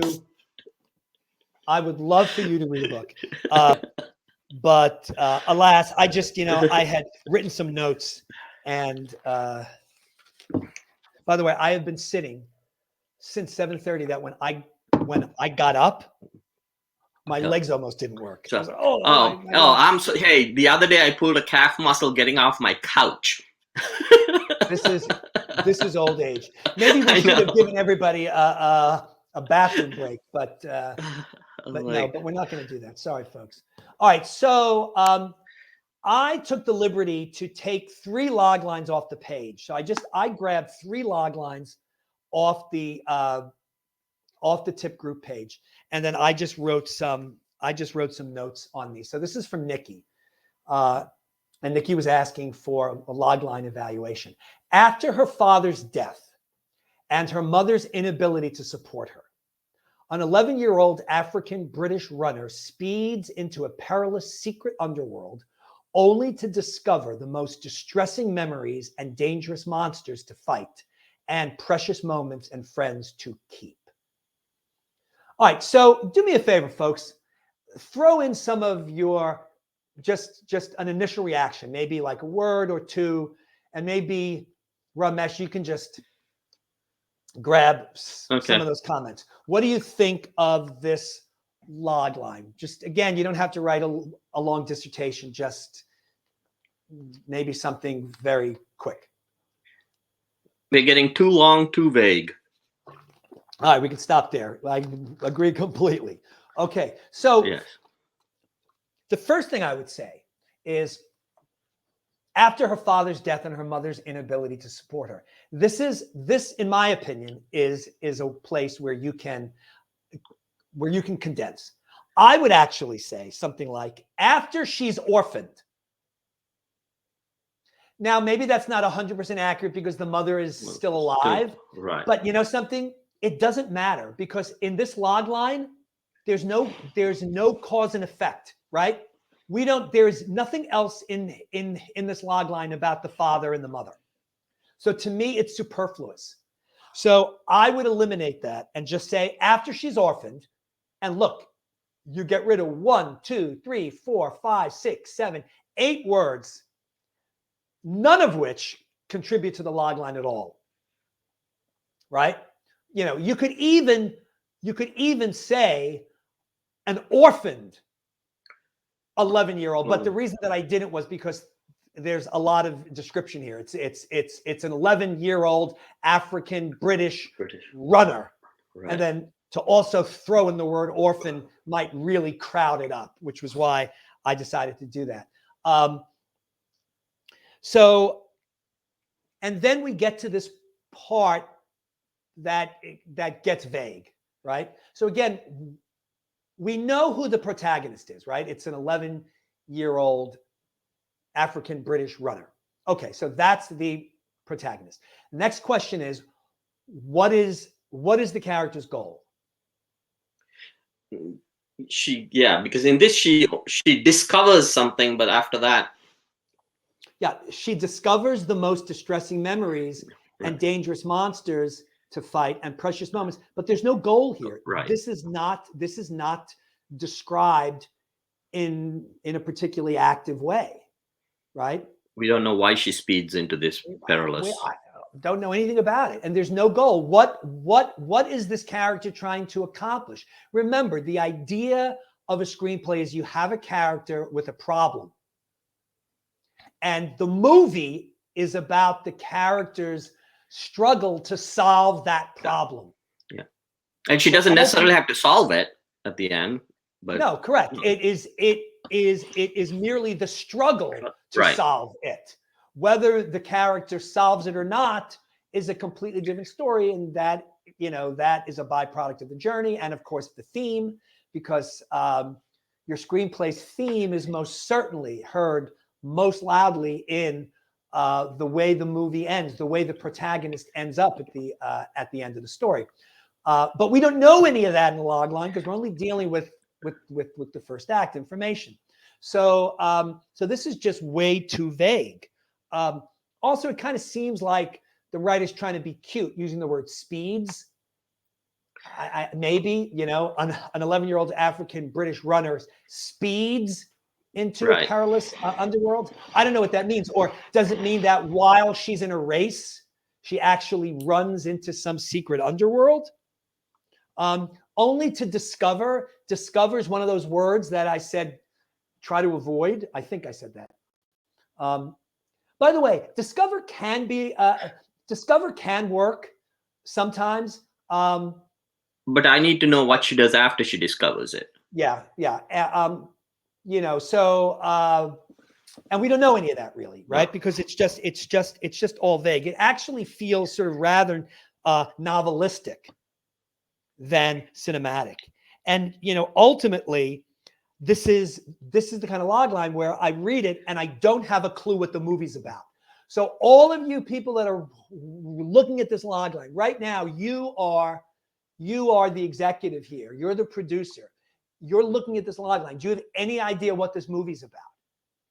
If the answer is yes, then maybe you would solicit this. But I don't know what this movie's about. And my guess is that just about anybody who does what I do in this business wouldn't know what the movie is about either. Oddly, I read this log line and it really seems to go out of its way to not tell us what it's about, right? Because it's like trying to keep a secret, or again, it's trying to be coy. Remember I said earlier, don't be coy. You are presenting the facts. Just present the facts of your story. Who's the protagonist? What's the protagonist's goal? And what stands in the protagonist's way of achieving that goal? That's all. That's it. Really simple. And the goal's got to be specific. Remember I told you a lot of log lines, they lack a specific goal or any goal at all. And that is most certainly the case here.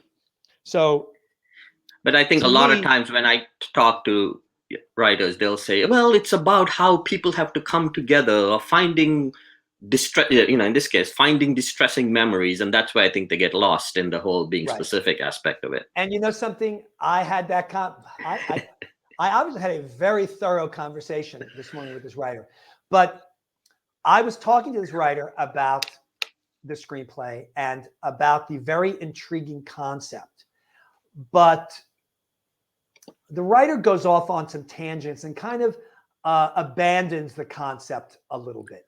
And he said to me, but it's really not about the concept.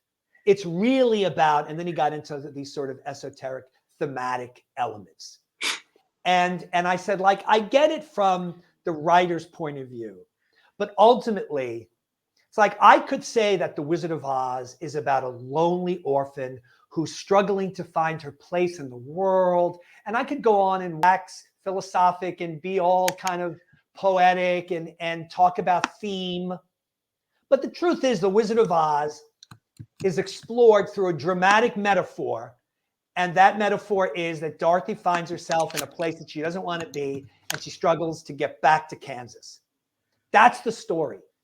And so when people start to tell me what it is that you just described, Ramesh, to me, it like my bullshit meter goes off the chart. You know, it's just a bad excuse for basically telling me that you don't really know what your story's about. Ultimately. All right. Next log line. Why did this not advance? All right. Can you hear me, Ramesh? Yes. Oh, okay. I just saw a flash. Okay, it flashed. It was a little slow, but all right. But now it's still Nikki's log line. It is? Because it's not Nikki's on my screen. Oh.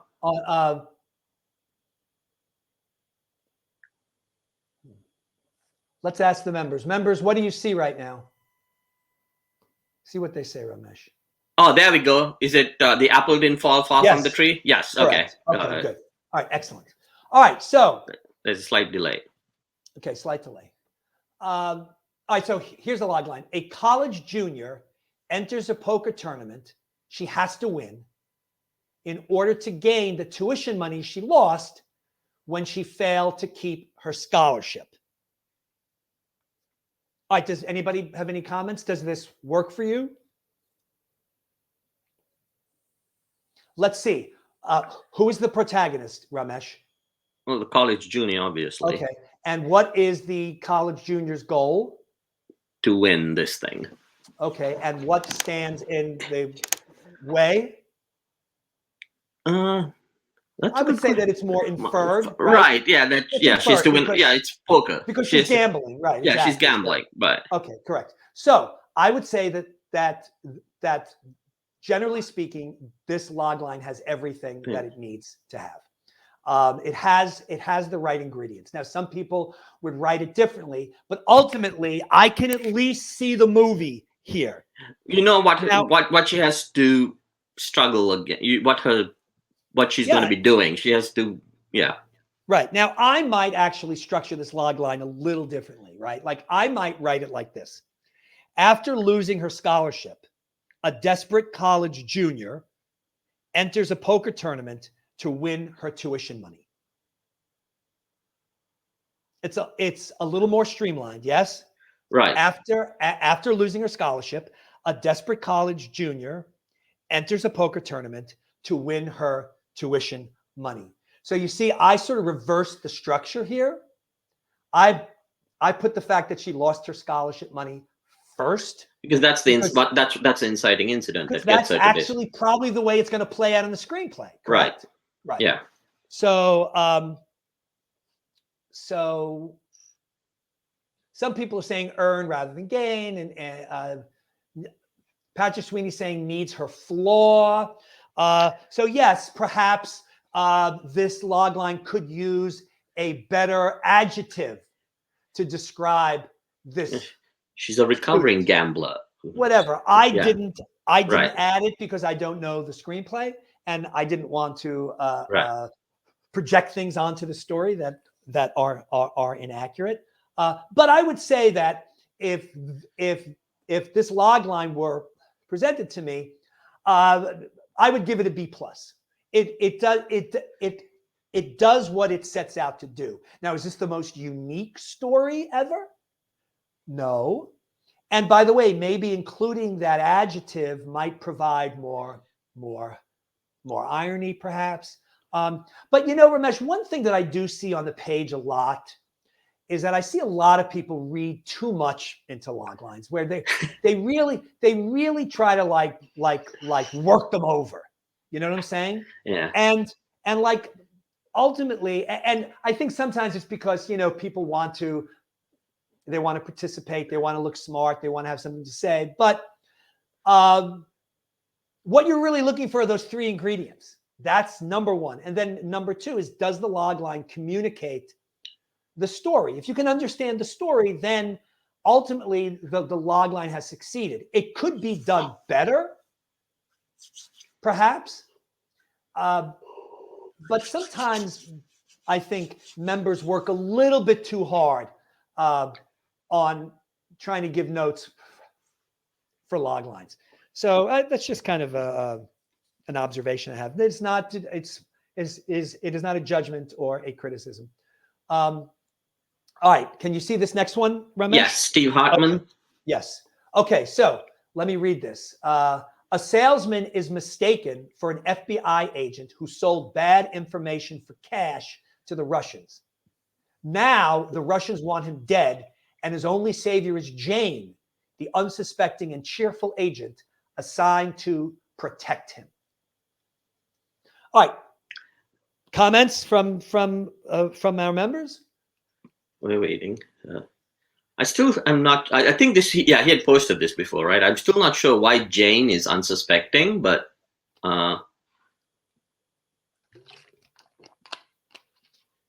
anybody have any thoughts on it, Ramesh?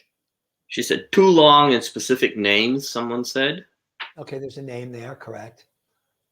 Genre. Somebody doesn't know the genre, that would have helped. Right. I agree. Jane is inactive. The protagonist is. Oh, Jane is active. The protagonist is passive. Yes.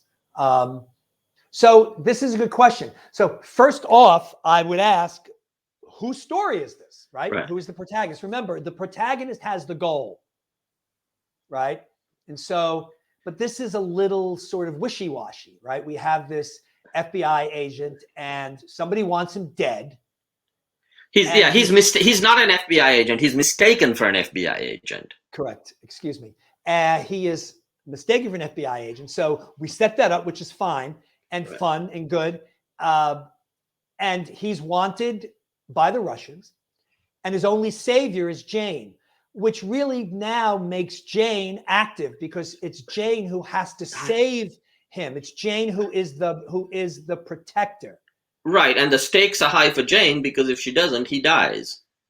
Right, but of course the stakes are also high for him because if he dies, then he dies. So the stakes are there, but ultimately this is messy because it doesn't really differentiate. It doesn't really make it clear whose story this is. And then our girl Persephone says that Jane becomes more interesting, which is the kiss of death in a log line, right? The worst thing you want is that you want to have your protagonist who is then upstaged by another character in the log line. And again, maybe this is a two-hander. Maybe it's like Midnight Run. Maybe it's like Training Day. But you still want to present the log line from the point of view of the protagonist, which this does not do. Right, because Training Day, you write it from Ethan Hawke's point of view. He's the 100%. When I wrote my log line for Training Day, I presented it from Ethan Hawke's point of view. But of course, I made sure that the Denzel role looked flashy at least. So yeah, and then we get this whole sort of, as you point out, unsuspecting and cheerful. I didn't really even know sort of what that means. The unsuspecting and cheerful makes it seem like this is sort of an action comedy as opposed to like a thriller. Right, which it very well may be, you know, which it's is more fine. Midnight Run than, you know, Correct. Seven. Let's say. Right, exactly. In the Line of Fire, something like that. This is the way I would rewrite this log line, and I'm rewriting it only to shorten it. I can't fix these problems, right? Because people are like, Chris, help me fix my log line. I'm like, I can't fix your log line if your screenplay is a mess. And my guess is that Steve's is that this log line is accurately reflecting Steve's screenplay, which means that we might have an inactive protagonist, or the script might wobble between protagonists. If the log line cannot present the story clearly, then why am I to believe that the screenplay does? But so this is the way I would rewrite this log line. My handwriting is terrible, so I'm having a hard time reading it. And again, I'm not fixing a lot of these elements. This is merely a way to sort of restructure it and make it a little bit shorter.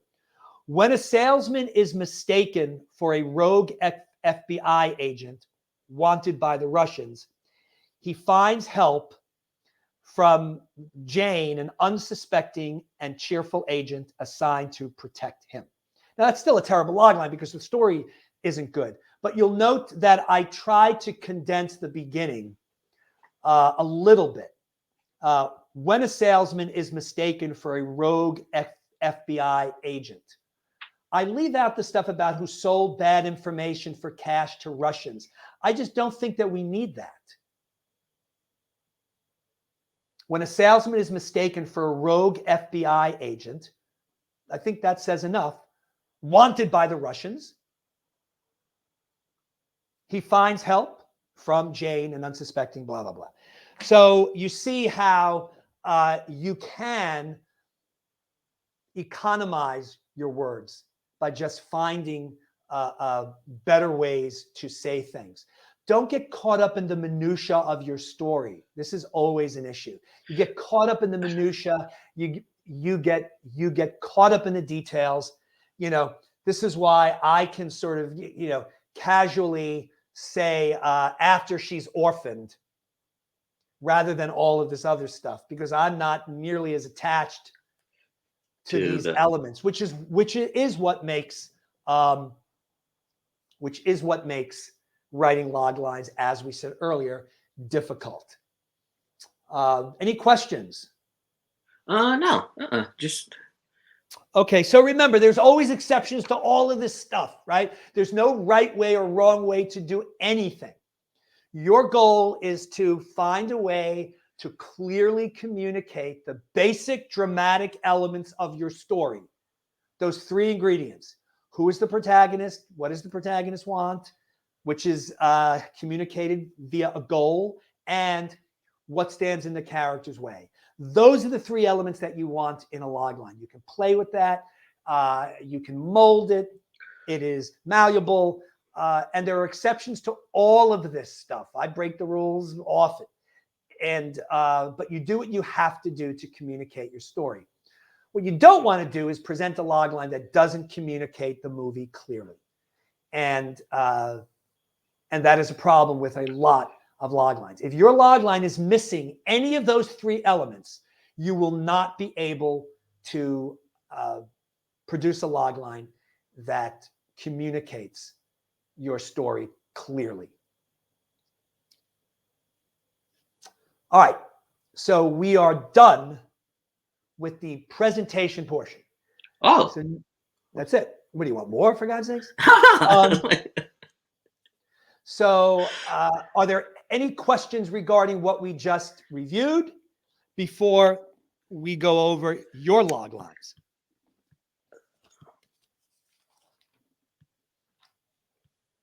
Questions, answers. Now you'll start getting.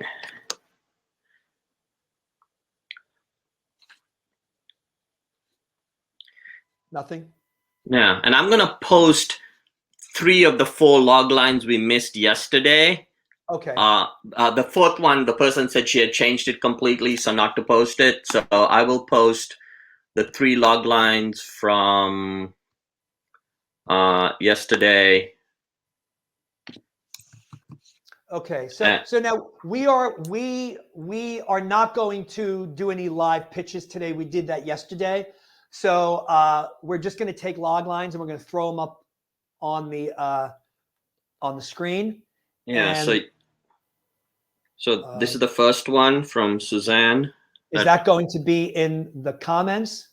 Yeah, I just put it on the comments. Okay, and it will be under your name? Yes.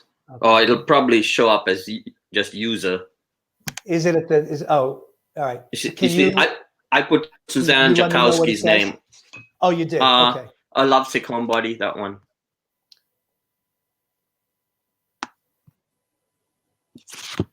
Bear with us, people. Maybe it's at the top. Do you see the Lovesick? This gets so jumbled in here. Right. You would think that it would just very simply It would just be Right. like a time thing. I mean, I'm getting like a lot of log lines right now. So I know. Let's see. I just posted it. It should come up. Oh, there. If not, I'll read it. yeah, you can read it. But what is it again? Because I would like to throw it up on the A screen. lovesick homebody discovers she can teleport when she inexplicably materializes in her crusher's bedroom.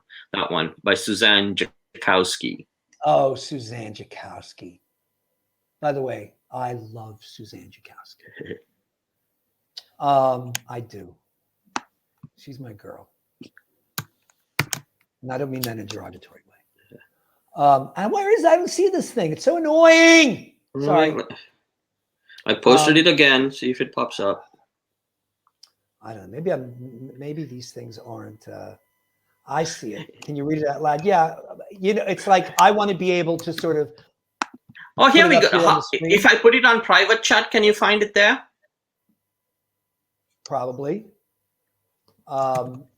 There, I just put it in the private chat. See if you can pick it up from there. Okay. Yeah, but I can't put it on. I can't put it on the board. But at least I can see it. Okay. Right. A lovesick homebody discovers she can teleport when she inexplicably materializes in her crush's bedroom. Promptly arrested, she must outsmart dirty cops who demand she use this new power to steal $100 million or they'll kill her crush. Okay, that's fun. Listen, Suzanne, I think it's overwritten, right? So I just think it's about paring it down a little bit. So the setup is too long. You have to find a way to say a lovesick homebody discovers she can teleport when she inexplicably materializes in her crush's bedroom. You've got to work on that and get that down like half as many words, I would say. And you want to avoid references to time. So things like promptly arrested, you're referring to time in a log line. You don't want to do that.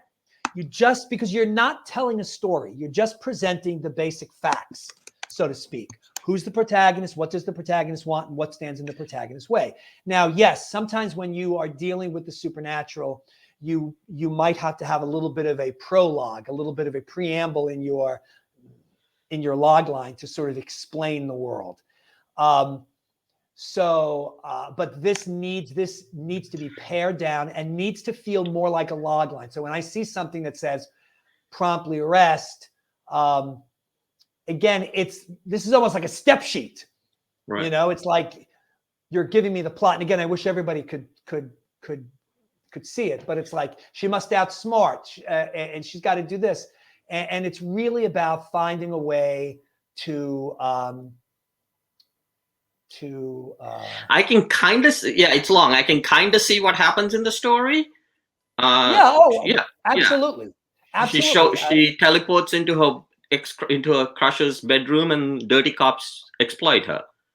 Right. I totally get that, but I just think as a log line, it needs to be better. So remember, we can have the elements, but we might still need to work on the log line. And so that is definitely the case here. So good start. I would say this is a first draft and just keep working at it. Keep chiseling it. I posted Jerry's next, Child's Play. I'm probably not going to see that either. I put it on the private chat. It should pop up there. Okay. And some people are saying, yeah, that's true that. Well, I mean, I don't know how anybody can see it in the comments if I can't see them in the comments. Can you also just try to put it? I'm putting it in the comments and both places. So it's there. And how does this thing go? How does it start off? Jerry Byron's thing, when a group of gifted children send their signals into space. I put it in your private chat too. You should. Right. Okay. I just want to, I would like to try to bump it on the screen. That's all. So we can all look at it. I did put it in the comments, so there's people who can see it, will see it for some reason. They need to, or maybe I just don't understand how this works. They're saying they can see it in the comments.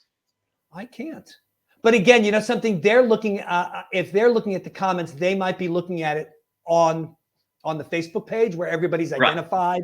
Right. Like if you're not logged in, and I don't think you are because I don't see your name anywhere here. No, that's right. Yeah. Right. Then it's just Facebook user to me. Right. And so that makes it that much harder because the majority of these things are it's much easier for me to scroll down. I can see like every comment from Deborah Wade, which is great.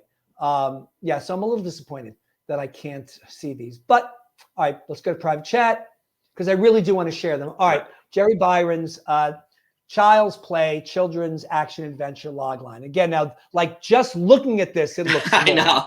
right? I mean, like none of my log lines were this long, right? Right? You know, like just about every example I gave was pretty compact. But that was also because I was writing log lines for damn good screenplays, right? All right, so when a group of gifted children sends signals into space, they attract a vast, imposing UFO into Earth orbit.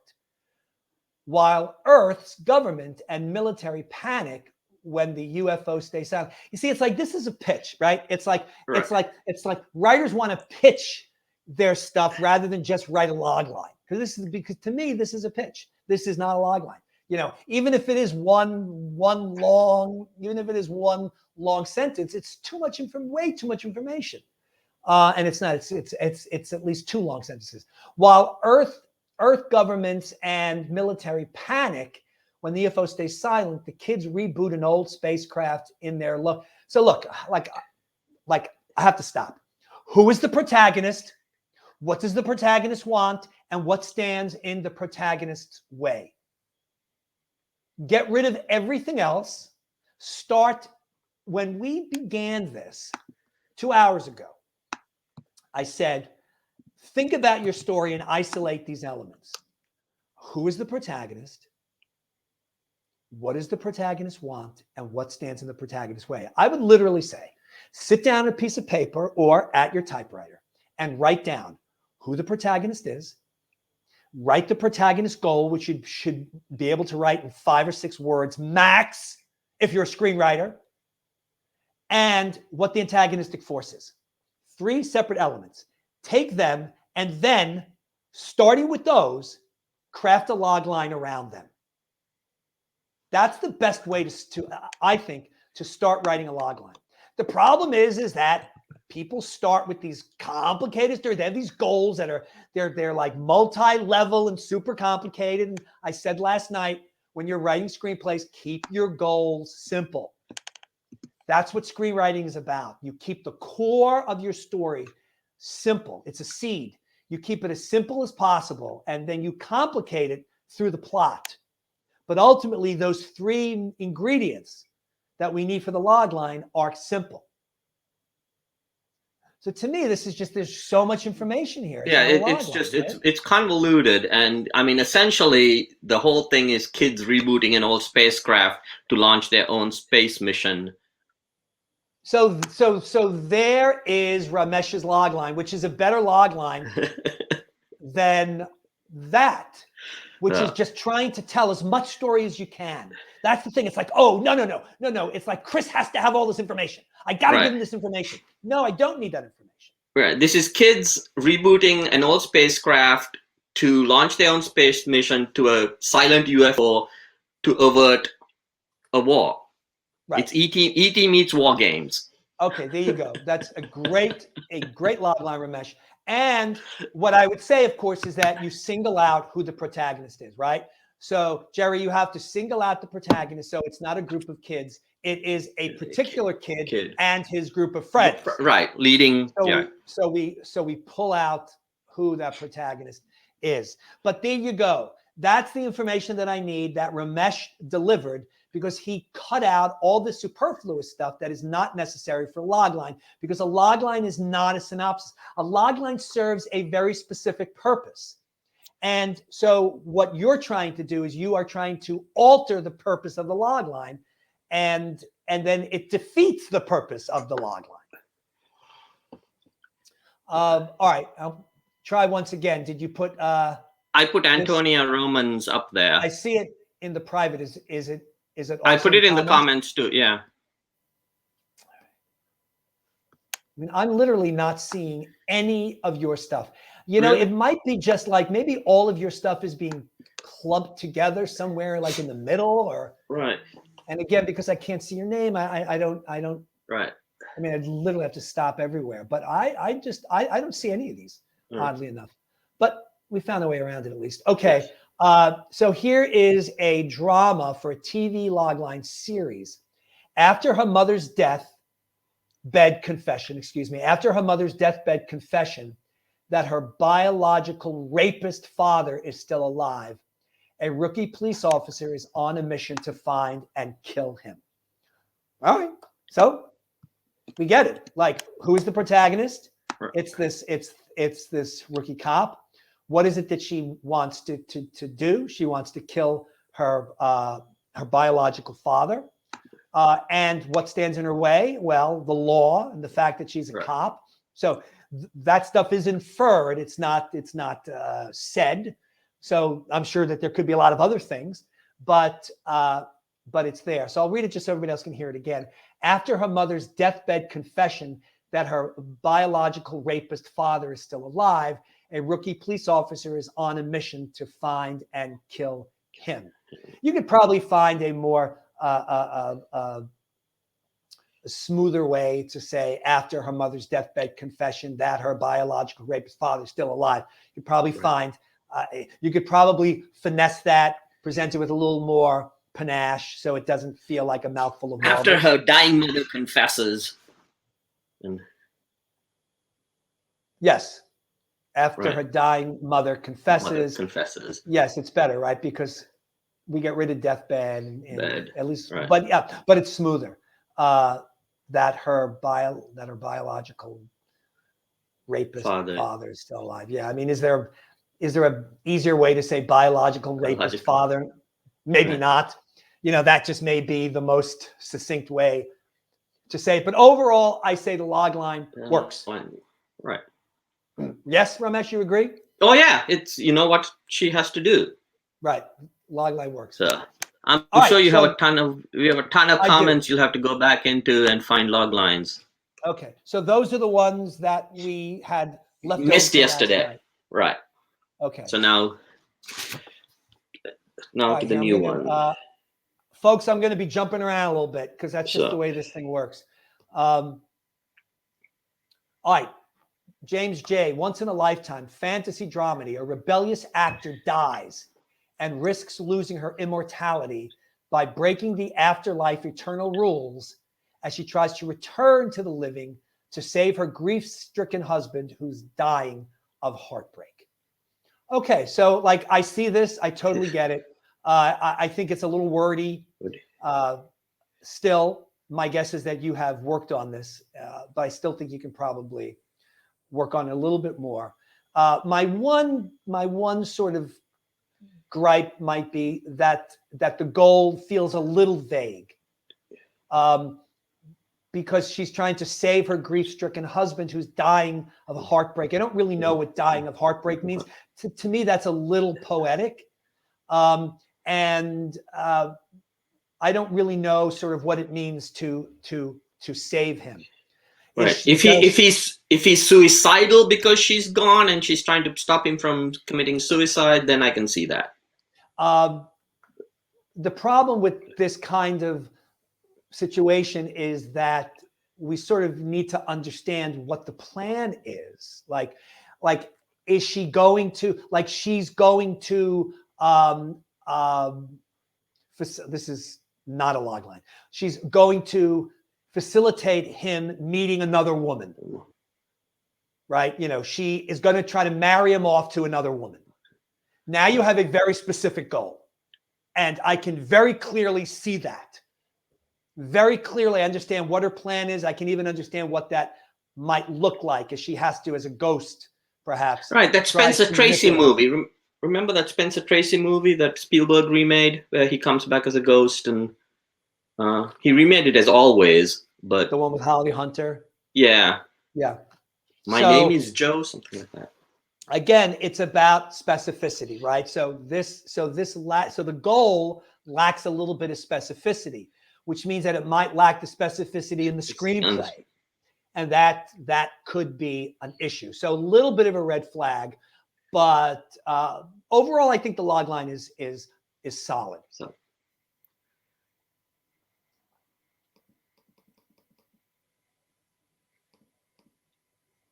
Right. This guy's throwing out a lot of log lines here. Let me see. I got a few log lines. All right, I will do. Let's see. They drive to kill. When rideshare violence, we read this last night. oh right? yeah, Okay. When rideshare violence leaves him a widower, a driver in recovery surrenders faith for retribution, murdering company policy violators, circumventing the detective and social media reporter who hook up to stop him from killing again. it's still convoluted to me. Yeah. It's a good try, but Right. but I don't know what murdering company policy violators is. yeah, you just need to find some other way to say that, and then you sort of give the log line away to these other characters, Right, who giving like the them a goal. We detective. should just remember, keep the log line in the point of view of the protagonist. If the driver is not the protagonist, if it's not his story and it's the story of the other guys who are trying to catch him, then the log line needs to be reversed. So again, you got to think about POV, which we discussed. So and this whole surrenders faith for retribution. It's a vengeance. It's a revenge picture. Yeah, it's a revenge thing, and but I don't know. He's just trying to sort of add. Sometimes when a writer has a very simple concept, right? They like don't want. They think that we're not going to realize it, so they're going to be like if it just looks like it's a revenge scenario, people are going to think it's Death Wish or it's Taken. It's been done a million times. So how do they remedy that in a log line? They try to dress it up with all of this stuff to try to make it appear different and interesting. And the truth is that if the log line works, it could be good enough. And if it's not good enough, meaning that it does feel too familiar, well, then maybe you needed to address that in the very beginning when you came up with the concept. This is cluttered. This is a very cluttered. It's very cluttered. I agree.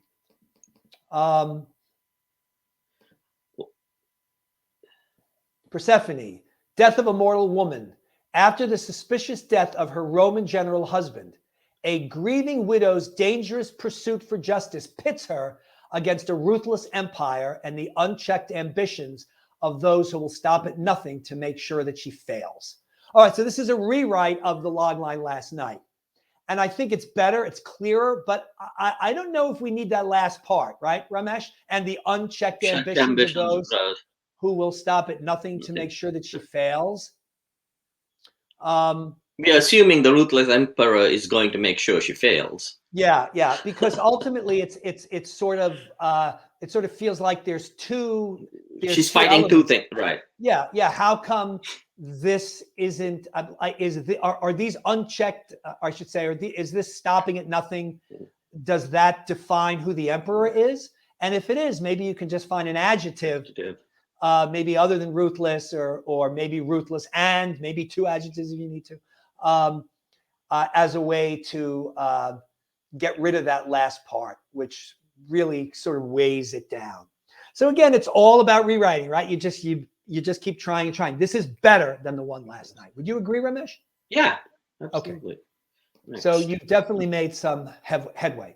All right, my ensemble half-hour sitcom TV pilot, Med School. Logline for the series.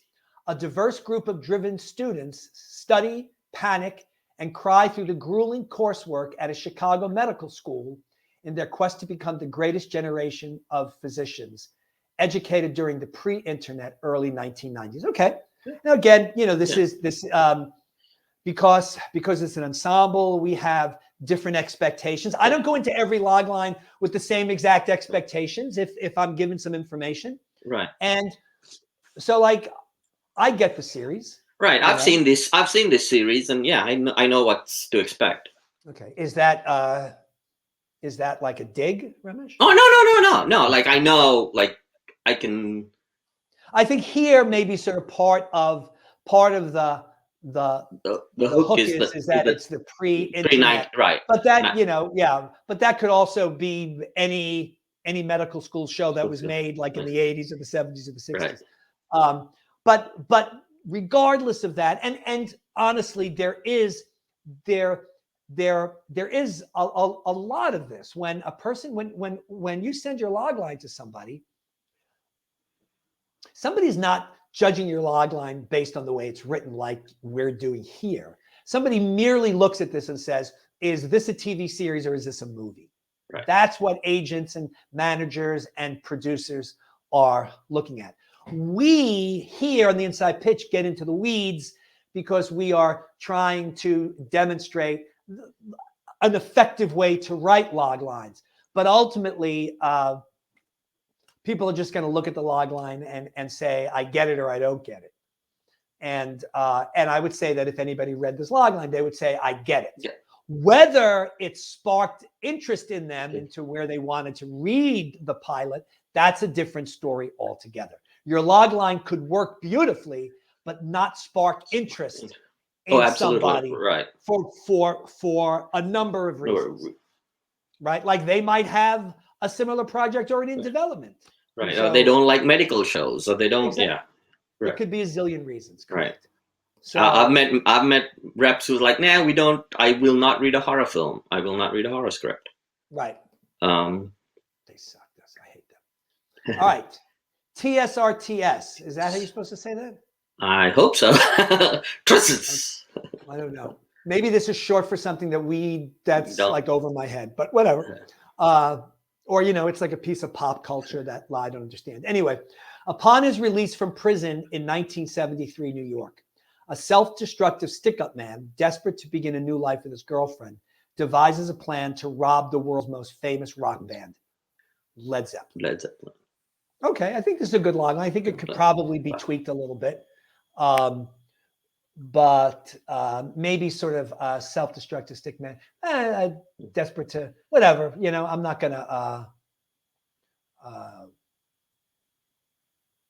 pick it apart too much. But okay, sure I will. The idea of devises a plan, right? Like, what am I saying for sequence, right? That's a sequence in the movie. You're not really thinking about the character's goal. The character's goal is to rob the world's famous rock band. It's not about devising a plan. That's a scene. You don't want to write a scene in a log line, right? So, you could simply say sets out to rob the world's most famous rock band. And then we'll understand in that setting out, it involves having to gather a crew. It will involve having to do a plan. It will involve the execution. It will involve how they escape. So again, think in terms of goal. Don't think in terms of scenes. So this is it's the big picture that you have to think about. Get your head out of sort of the minutia of your story. But it's a good log line, Again, like I get it. I understand it. I'm not going to say, so you mean the entire movie is him just planning? Doesn't he ever execute it? So I'm not going to take it literally. Maybe there's a TV. Am I imagining it? There's a TV series where they set out to rob the Rolling Stones or something like that. Why do I think like Donald Logue was in it? Oh, I don't know. By the way, I wonder if TSRTS has anything to do with Led Zeppelin. It might. Right. Let us know, folks, those of you who are far more into pop culture. I used to listen to Led Zeppelin a lot. My friend Adrian introduced me to him, but... Well, all right. I don't know what it is, but maybe we will find out. All right, let's move on. I'm also, by the way, folks, I am trying to find some log lines that haven't had the opportunity to be picked apart by us. So I do appreciate that, you come back and we'll certainly look at some of those, but I am trying to find some new ones. Some new ones. Of course, I'm not always sure if they're new or not. All right, here's a supernatural thriller feature. At the edge of Oh, it's called At the Edge of the Edge of the Wilderness. Wilderness. A solo hiker finds herself lost in the wilderness, fighting for her survival against the elements and her own mental stability, natural and supernatural. All right. Okay. Yeah, look, like we have all the elements that we need, but the natural, supernatural thing, it does kind of open up a door, right? It kind of opens up a door, and so I don't know what the supernatural is, if she, yeah, but yeah. I mean, are there other supernatural elements that come in and ghosts, or does she just go bonkers hallucinating about them? Yeah, I don't know. It just sort of feels like in a logline like this, and I get it that she's trying to sort of hold off, right? Like she's cleverly held off on the word supernatural. Right. But I don't know. I almost sort of feel like it needs to be set up. Yeah. In the logline. I don't know. But yeah, but that does feel a little jarring to me. It doesn't feel clever as much as it does. It feels more befuddling because I'm like, what does that mean? So, and yeah. So I just don't know what that means. Yeah, there's a indie film last year before last, a park ranger who comes across a body and has to spend the night with the dead body in the park and starts going bonkers by herself. Ramesh, you're just chock full. I watched like so many movies. Just remember, folks, like you're not writing anything that somebody hasn't written before. Right. Yeah, right. So it is really truly about the execution. Absolutely. You could give, like, I could come up with a log line and give that log line to 10 different writers, and they would come back with 10 completely different screenplays. Right. So that's why I said yesterday, the Hitman thing has been done, but I've read some really good Hitman movies, Hitman scripts. Absolutely. It's just about thinking outside of the box. That's the real, we always say unique but familiar. Right? Unique but familiar. So you try to find something that people will hear and go, oh, gee, like I've seen that before, because then that makes them comfortable and it enables them to see the movie. But it's unique but I've never seen it like that before. That's the trick. And it's not that easy. Okay, Rank is a feature drama. A closeted by the book Air Force general combats the strict military culture with apprehension and wonder when he falls for the contentedly out lieutenant choosing to be his aide. But the privilege of rank doesn't necessarily include love. All right, that feels like it's a little bit of an editorial there at the end, which, as we said earlier, no editorializing. Like I get this, but I think there's a much easier way to say this. Right. A much easier way to say this. I would also like to know when this takes place, before Don't Ask, Don't Tell, or right now, because they're completely different military cultures, too. Interesting point. Yes, and that might be something that he would include, or she would include, and they would include in the genre there. Right. And or for a query letter, you might say that there. But ultimately, but this is a Air Force, by the book Air Force general who falls in love with a lieutenant, his aide. Right. And then he has to struggle with whatever that means. Being his superior officer, I guess. Right. Which like in theory, I'm assuming that it's frowned upon. Right. I mean, even if they were straight, it would. Right. I'm assuming it would also be frowned upon. Right. So, yeah. But all right. So yes, it's got the elements, but I think that you just say it in a very cluttered way. Because I can see the general's, the protagonist's issues he runs into, the personal crises he runs into. I can envision those. Yeah. It does feel a little internal to me. It would, like often in these movies, it ends up where there's a trial and he has to defend himself, in order to love the person that he wants to love, taking it out of the character's head, right? Because how do you externalize, right?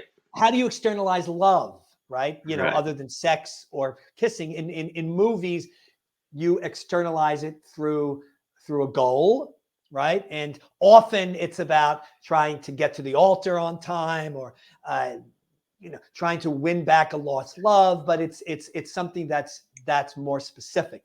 That doesn't mean this can't work. It certainly can work. It can be more slice of life. By the way, there are many screenplays where the goal for the character is internal. Yeah. Many. In fact, most independent films deal with that. But the good ones still find ways to externalize, Sure. to Yeah, because dramatize. combating something with apprehension and wonder, I don't know what that looks like on film. Exactly right. And remember, that's the whole idea of drama. What drama means is that you're exploring a story through conflict. And conflict is something that we see and that we experience when two opposing forces go head to head. So it could certainly be clearer here. Paper Tigers. Paper Tigers, action thriller. Two high school students find themselves on the run from a team of hitmen as they race to publish their best friend's suicide note, detailing a teen sex trafficking ring involving powerful businessmen and government officials. Again, blah, blah, blah, blah, blah, blah. Find a way to economize that, please. You know, I don't know if it's important that we have to know that it's businessmen and government officials. You can just say, you know, influential men or powerful men, right? if that's the case. And you know, that's probably enough. We might understand that it's rich men, that you know, we've seen all the Netflix documentaries. You know, we know all these people, politicians, you know, we know who all of these predators are. Find themselves on the run as they race to publish their best friend's suicide note. Of course, my question would be, what's so hard, especially in this day and age, from publishing the suicide note? Why can't they just take a picture of it and send it out on their phone on Twitter? You know, that would take 2 seconds. So, so I'm not exactly sure. I know you're going to tell me, well, they don't have access to their phones. I'm sure you're going to tell me that. But that still doesn't mean that there aren't a million other people in the world to where they just can't say, hey, you know, can you help me? So, so there are some questions asked, but ultimately we have the elements here. Right. I would thin it down. You know, I would trim this a lot, but yes, you don't need a team of hitmen. You just say from hitmen. Excellent. Right. Excellent. See, like this is the idea of how you economize. Right. Just stop being so wordy, people. Right. You don't say find themselves on the run. They run. They run. So keep it active, right? Just keep it active. Right. We get it. You have to think cinematically. You have to think dramatically. So much of what I see here is it's coming from the brains and the eyes of people that aren't thinking that way. And then my fear is, well, then how does the screenplay read? And you're going to say, oh, the screenplay reads different because I'm not good at loglines. That sounds like a lot of bullshit to me, because I've read plenty of loglines and their accompanying screenplays. I know, I've said it over and over again, that what I get in the logline 9 out of 10 times is what I get in the screenplay, especially from new writers, from new writers. But you're right. Plot-wise, this raises questions because, you know, my question is, why can't they just publish the thing? Right. And again, I'm more than willing to give the writer the benefit of the doubt, right? So that's something that I'm not necessarily going to be nitpicky about. It's something that I'm going to question in my head, but I'm going to give the writer the benefit of the doubt that he understands that that's obviously a very big, you know, logic question, and that he addresses that somehow to where it is believable. I'm assuming. Now, I might read the script and find out that it's not addressed at all, or it's not addressed in a believable way. And then that's a problem. All right, Ticket to Heaven, logline. When a reckless gangster dies covering his bride from a detective's bullet, he must earn his ticket to heaven by becoming his killer's guardian angel for the next 40 days. Okay, so to me, this feels more like a concept, right? It's not exactly a log line, only because to me, becoming the killer's guardian angel for the next 40 days, which is intriguing and interesting. I don't know what that means, Yes. right? Like, Yes. for example, if this log line told us that this killer was he was marked for death by another mobster, and this guardian angel has to keep him alive for the next 40 days, then that's a much clearer goal. Right, because if he's just a homicide detective, it's, yeah. Or So yeah, so it's just it's not it's like not is so is the detective's life in danger in any way for the next 40 days?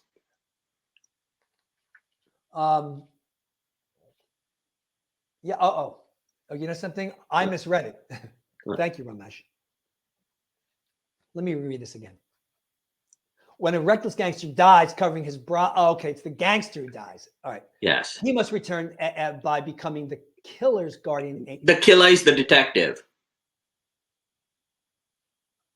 All right. Maybe I'm just an idiot. Maybe I've just been doing this too long. I haven't had anything to eat this morning. The killer, when a reckless gangster dies covering his bride from a detective's bullet. Right. So okay, I got it. Yeah. He must earn his ticket to heaven by becoming his killer's guardian angel. So the bad guy becomes the detective's guardian angel. Right. The cop kills the gangster, and now the gangster has to be the cop's guardian angel for the next 40 days to get into heaven. I'm literally I literally cannot get this straight in my brain. I literally have brain fog. I'm really At least that's how I'm reading it. So I'm really confused. A reckless gangster dies when Right. he protects his bride. So there's a detective who shoots at the gangster, and the gangster jumps in front of the bullet and saves his bride. He takes the bullet. Right. And so now he's dead and he's living in purgatory, I guess, because he's a gangster. Right. But he can win his ticket to heaven by becoming the detective. Why didn't see that's he should just say by becoming the detective's guardian angel, don't you think? Yeah, or the cops. If he doesn't want to use detective, the cops. Same word. The cops guardian angel for the next 40 days. Yeah, right. Yeah. By becoming the cop's guardian angel for the next 40 days. Yeah, I kind of like the concept, but I have questions. So it's the ghost's story. Yes. And but I'm assuming that is the detective a good guy? I mean, the detective's shooting at the gangster, so the detective's merely doing what he's supposed to be doing, right? I mean, it does make it wonder whether he was shooting at the gangster's bride. Well, but he says that he's covering his bride. His bride, right. Yeah. So he takes a bullet for the bride. Right. So I don't really understand so much sort of who we're rooting for. I mean, again, the point of view here is from the dead gangster. Yes. But I'm not sure. Yeah, I'm not sure why he's got to protect the detective. Is it that now again is it that other members of his gang are out to kill the detective for killing him? And now he has to protect that. I like, right? That would work. Absolutely. So he has to protect the detective who shot and killed him from his own mob that's out to kill the cop. Right. And so that's fun when there's all these people that he loves, right? There's Big Louie and Little Joey and Jigsaw Mike, all of this dead gangsters, his best friends, and they're out to get revenge, but he doesn't want him to get revenge, right? Because otherwise he's stuck in wherever. So if that's the story, then to me that works, but we need that here. And remember, we are projecting onto this story elements that we don't know if they're in in the script or not. This writer may not be as smart as we are. He saves him for 40 days, and on the 41st day, the cop gets shot. Yeah, so like that's why it's like, to me, if it's like there could be information here, like heaven says to him, listen, on the 40th day, that detective is going to be killed by your mob. And you need to do everything that you can in the next 40 days to prevent that from happening. Right. And so then at least you have a ticking clock that on January 15th, that detective is going to die unless this ghost somehow manages to manipulate things. But then we also get into the question as to, is he like Patrick Swayze in Ghost, where he it's not all that easy to communicate, and what does that mean? Can the detective see the ghost, not see the ghost? So there's all of these questions that we ask. And again, log lines are supposed to raise questions. You want good questions, not questions where people are scratching their heads. And maybe this is a little bit of both. But overall, I get the movie. I can see the movie. But we sure had a lot of stuff to say. Oh, here it is. See, now I can see one of those. Oh, really? That Kiko put up. All right, here's 39, titled 39, psychological thriller, first person. I guess it's called first person. It's a psychological thriller. What's the I don't know what the 39 is. I don't know what 39 means. Okay, all right, whatever. Oh, 39th birthday, something there. Okay. Huh? Oh, okay. I don't know what first person. Okay, well, we'll figure it out. A disgraced 38-year-old alcoholic's father and grandfather committed suicide on their 39th birthday. Can the drunk survive next week's deadly birthday celebration despite destructive life choices? Okay, so this is not a log line. It's not a log line because it asks a question. We said last night, maybe we didn't say today, but we're saying it now. No questions, just information. You're just giving us the information. Who is the protagonist? What does the protagonist want? What stands in the protagonist's way? And what's interesting is that there's a lot of backstory here, right? About the dead dad and the dead grandfather. And can the drunk survive next week's deadly birthday celebration despite destructive life choices? Yeah, it's like I get it. I get what the story's trying to be and say. It's not a good log line, and of course I have a lot of questions, which is it kind of 38. It's a 38-year-old trying to survive his 39th birthday when his father, the same age his father and his grandfather, killed themselves. Right, but there's no a lot of questions. No. Yeah, because there's no evidence that that's what he's going to do, because that's what his father and grandfather did. I do understand that victims of suicide, meaning those who are around them, are actually have a greater probability of taking their own lives. And by the way, I like the way the Brits say it, because we say committed suicide and the Brits say suicided. Yeah. and I actually like that more, because I sort of feel like committed suicide kind of stigmatizes a little bit. I don't know, maybe I'm getting weird, but it's sort of like, you committed murder. And I don't know, to me, committed suicide, I understand that it's a crime and, blah, blah, blah, but you're also dealing with people who are mentally ill and are not necessarily in control of their faculties. So I don't know, maybe I'm just being sensitive. So can the drunk survive next week's deadly birthday? I don't really care. Yeah. You know what I mean? I don't really care. I'm not sure why I want him to survive. And I would just prefer a more conventional approach to this log line. I see quite a few log lines with questions. Can he do this? Right. Pilot musical coming of age, Home of the Brave. An indie punk rocker recounts her immigrant trauma as a displaced Jewish tween growing up in a Catholic Italian neighborhood in Brooklyn. We follow her taboos, upheavals, triumphs as she seeks at all costs to rocket in America. Okay, not a log line.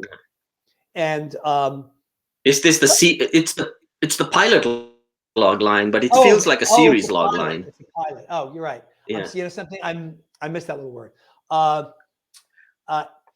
You're right. It does. Well, but again, it's possible that the pilot introduces the series rather than sort of starts after the series begins. Right. So an indie punk rocker recounts her immigrant trauma as a displaced Jewish tween growing up. So recounts her immigrant trauma. To me, obviously, it's told in flashbacks. Is it told like Wonder Years in flashbacks where you have a voice who's narrating? So you have a voice from the future who's narrating the past as we see it, or the Goldbergs does that actual too. Flashbacks. Right. So that to me is a little bit confusing and but I'm guessing the we follow her taboo loves, upheavals, and triumphs is what we see during the season as she seeks it at all costs to rocket in America. Yeah. Yeah, like I get it. It doesn't really sort of float my boat all that much. There's a lot of information in here, maybe a little too much. Indie punk rocker, immigrant trauma, displaced Jewish tween, Catholic Italian in Brooklyn. Brooklyn, trying to give us so much information. Try to find a way to present it streamlined in a way that really gives clarity. Really try to make the hard decisions as to what it is that you need to include or not include. And again, I still say try to make it a log line. When you say we follow her taboos, loves, that sort of comes more from like a synopsis or something. It's not really log line stuff as far as I'm concerned. There's probably a way that you could say, taboos, upheavals, triumphs, as she seeks at all costs to rocket in America. There's probably a way to say that with 4 words. So that would be my advice.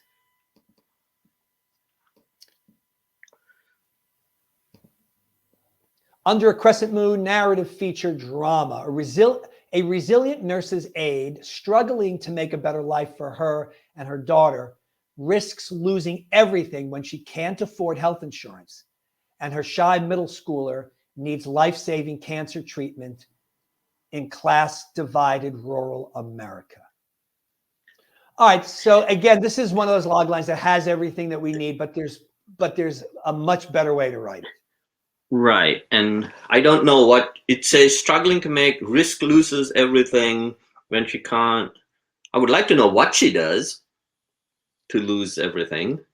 Yeah, and again, it's like she's struggling to make a better life for herself. So, I always say be careful in using the struggles or the battles or whatever that word is you want to use when you're sort of introducing the character.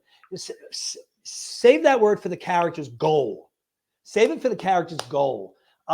Because here I'm like, if the character's goal is to make a better life for her and her daughter, that to me is vague. Right? To me, the conflict is that she can't afford health insurance for her middle schooler who has cancer. And so the goal should be about that. Right. And what does she do to achieve that? Exactly right. So like it was not a good John Q. Okay, yeah, I'm not going to editorialize, but I will say that there's a movie called John Q where it is about a guy who loses his health insurance and his son has some kind of life what is the word? Life threatening. Thank you. I really do need to eat. Some life-threatening issue. And so what does he do? Does he try to make a better life for himself? What does he do? He goes, by the way, not my favorite Denzel script. Let's just say that. But what does he do? He goes out and he takes a hospital emergency room hostage to demand that his son get the operation that he needs. It's a transplant or something. Right.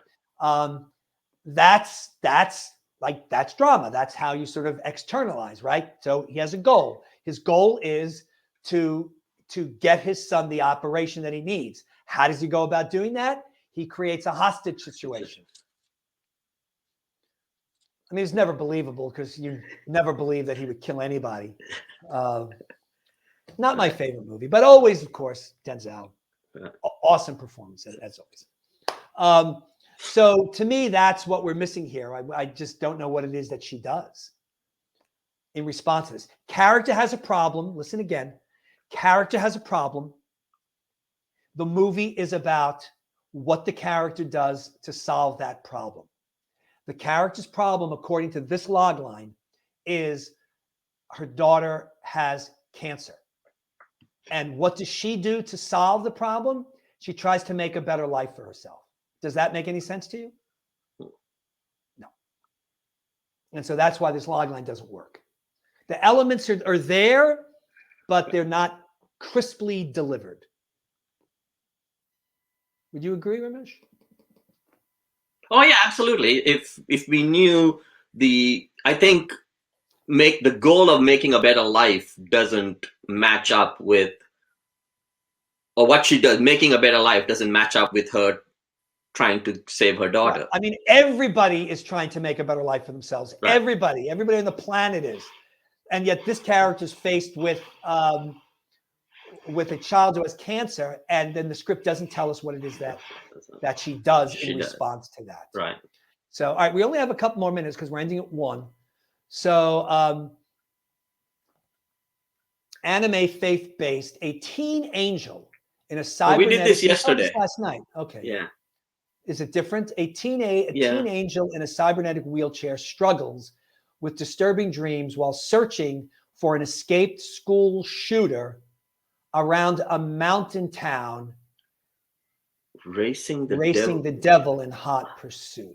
Who's racing the devil? The shooter is? No, I'm assuming it's the angel. So it's a teen. Yeah, sure. It's a teen angel in a cybernetic wheelchair. I don't exactly know what that means. It sounds cool, but I don't know what it means. Who has disturbing dreams. But a teen angel, I'm assuming the teen angel is dead, correct? It's an angel. So I guess angels have... No, I think in the story, if I remember yesterday's thing, she came to Earth and she was shot. Okay. That doesn't make any sense to me. All right. This is vague.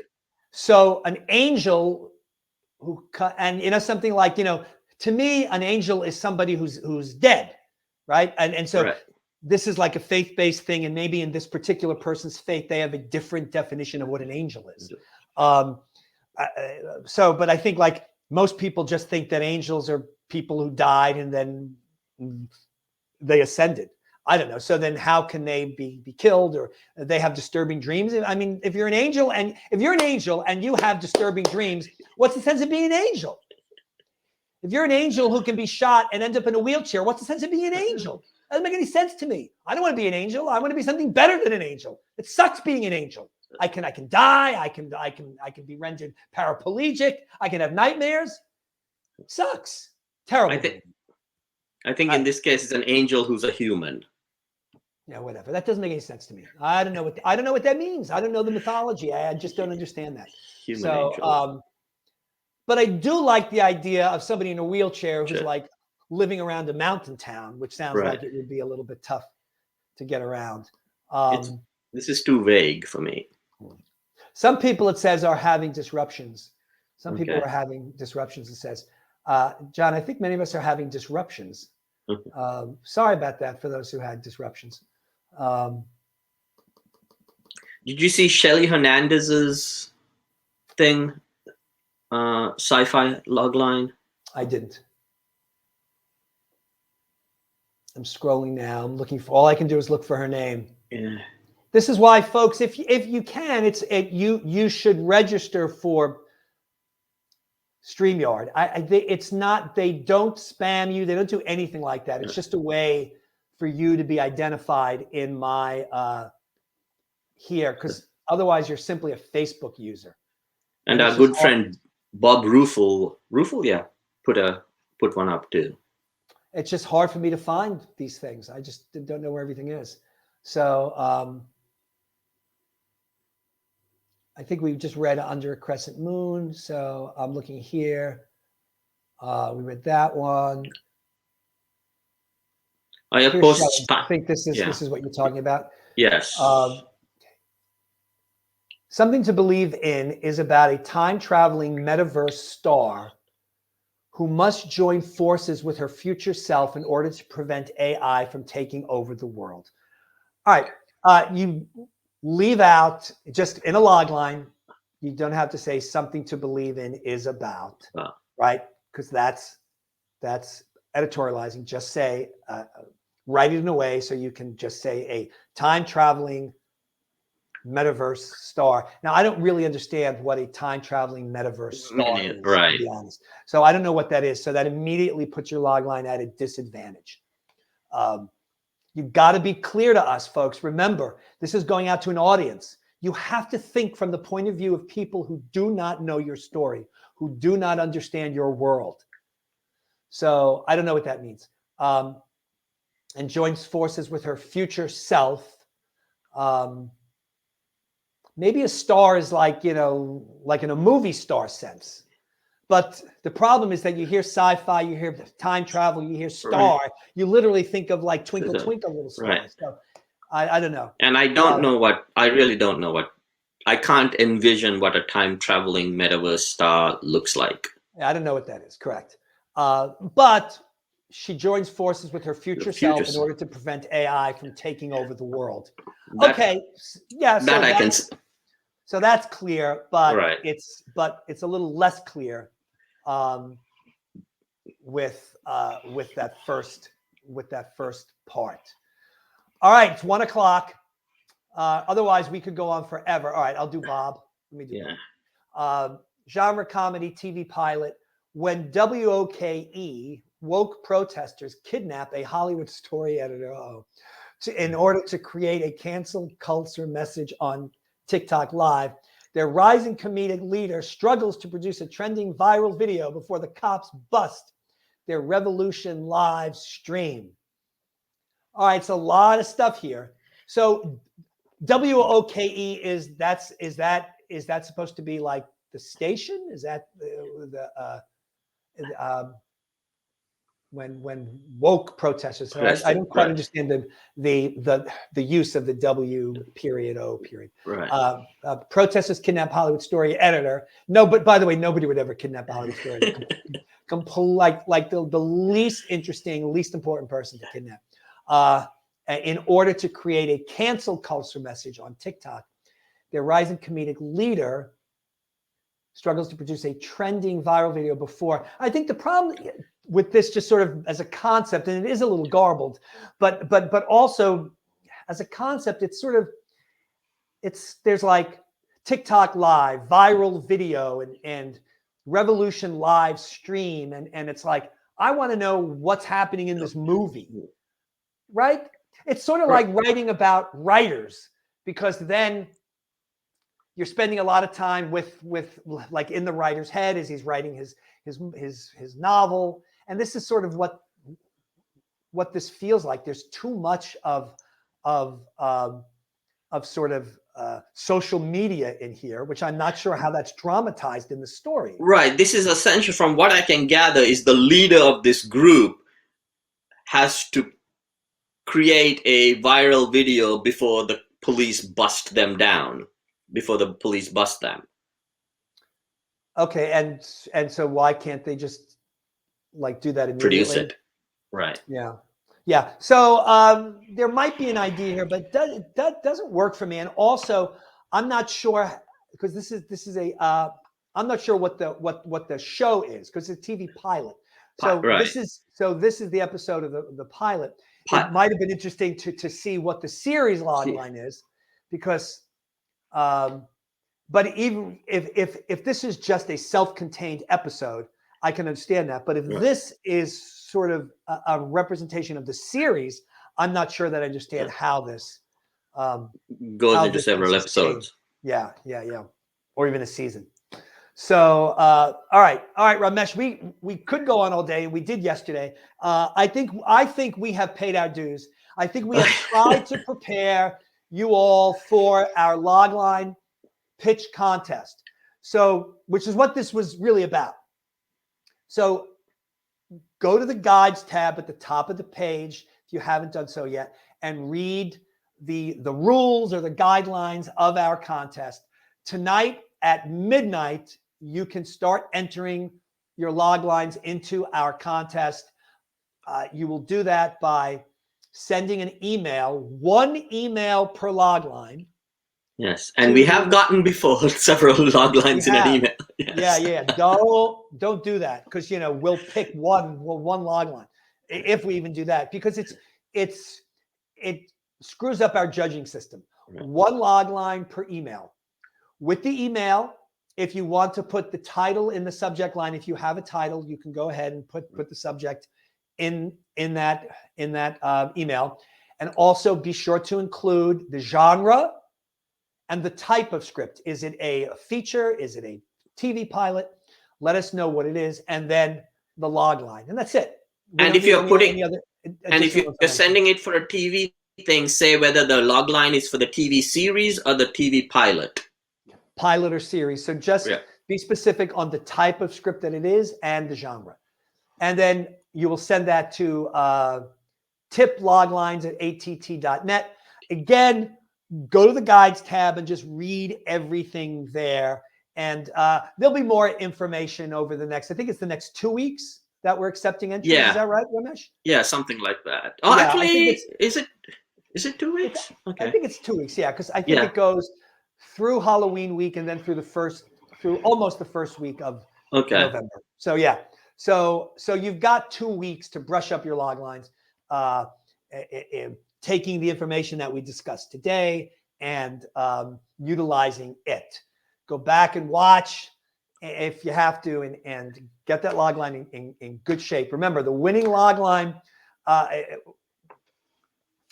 also includes having to pitch. So you're then going to have to come into this little room with us and pitch. You're going to be given 3 minutes to pitch beyond your log line, to sell your story. This is why it's a log line pitch contest. So make sure you read the guidelines. Go to the guide at the top of the page and read those log lines. And I'll be checking in through some live announcements and through some messages on the board, reminding people for the next 2 weeks. So do we have anything else we want to say, Ramesh? Oh, no. Other than that, no. Don't pay attention to formatting. No, I'm just kidding. Ignore everything that we said today. Yes, exactly. Good luck. Thank you for being with us, especially for those of you who stuck it out. You guys are the dieharders. We appreciate it. And we're sorry if we didn't get to all of your log lines. There's only so much time in a day. And we'll certainly do more of these. Maybe we'll do another Q&A, maybe because we did a Q&A once and I thought that was fun. It wasn't log lines. It was just general questions. And I thought that was fun. And maybe we can do that again. Maybe we'll do it sometime before the end of the year. And, but remember, you're going to be voting in polls. You're going to be voting for the winners. This is really about you. It is our members who will choose the winner of this, not us. We will pick the semifinalists, the 10 semifinalists. The rest of it is in your hands. So thank you. All right, Ramesh, as always, thank you. Oh, thank you. Pleasure. We will see you all on the board. Yeah.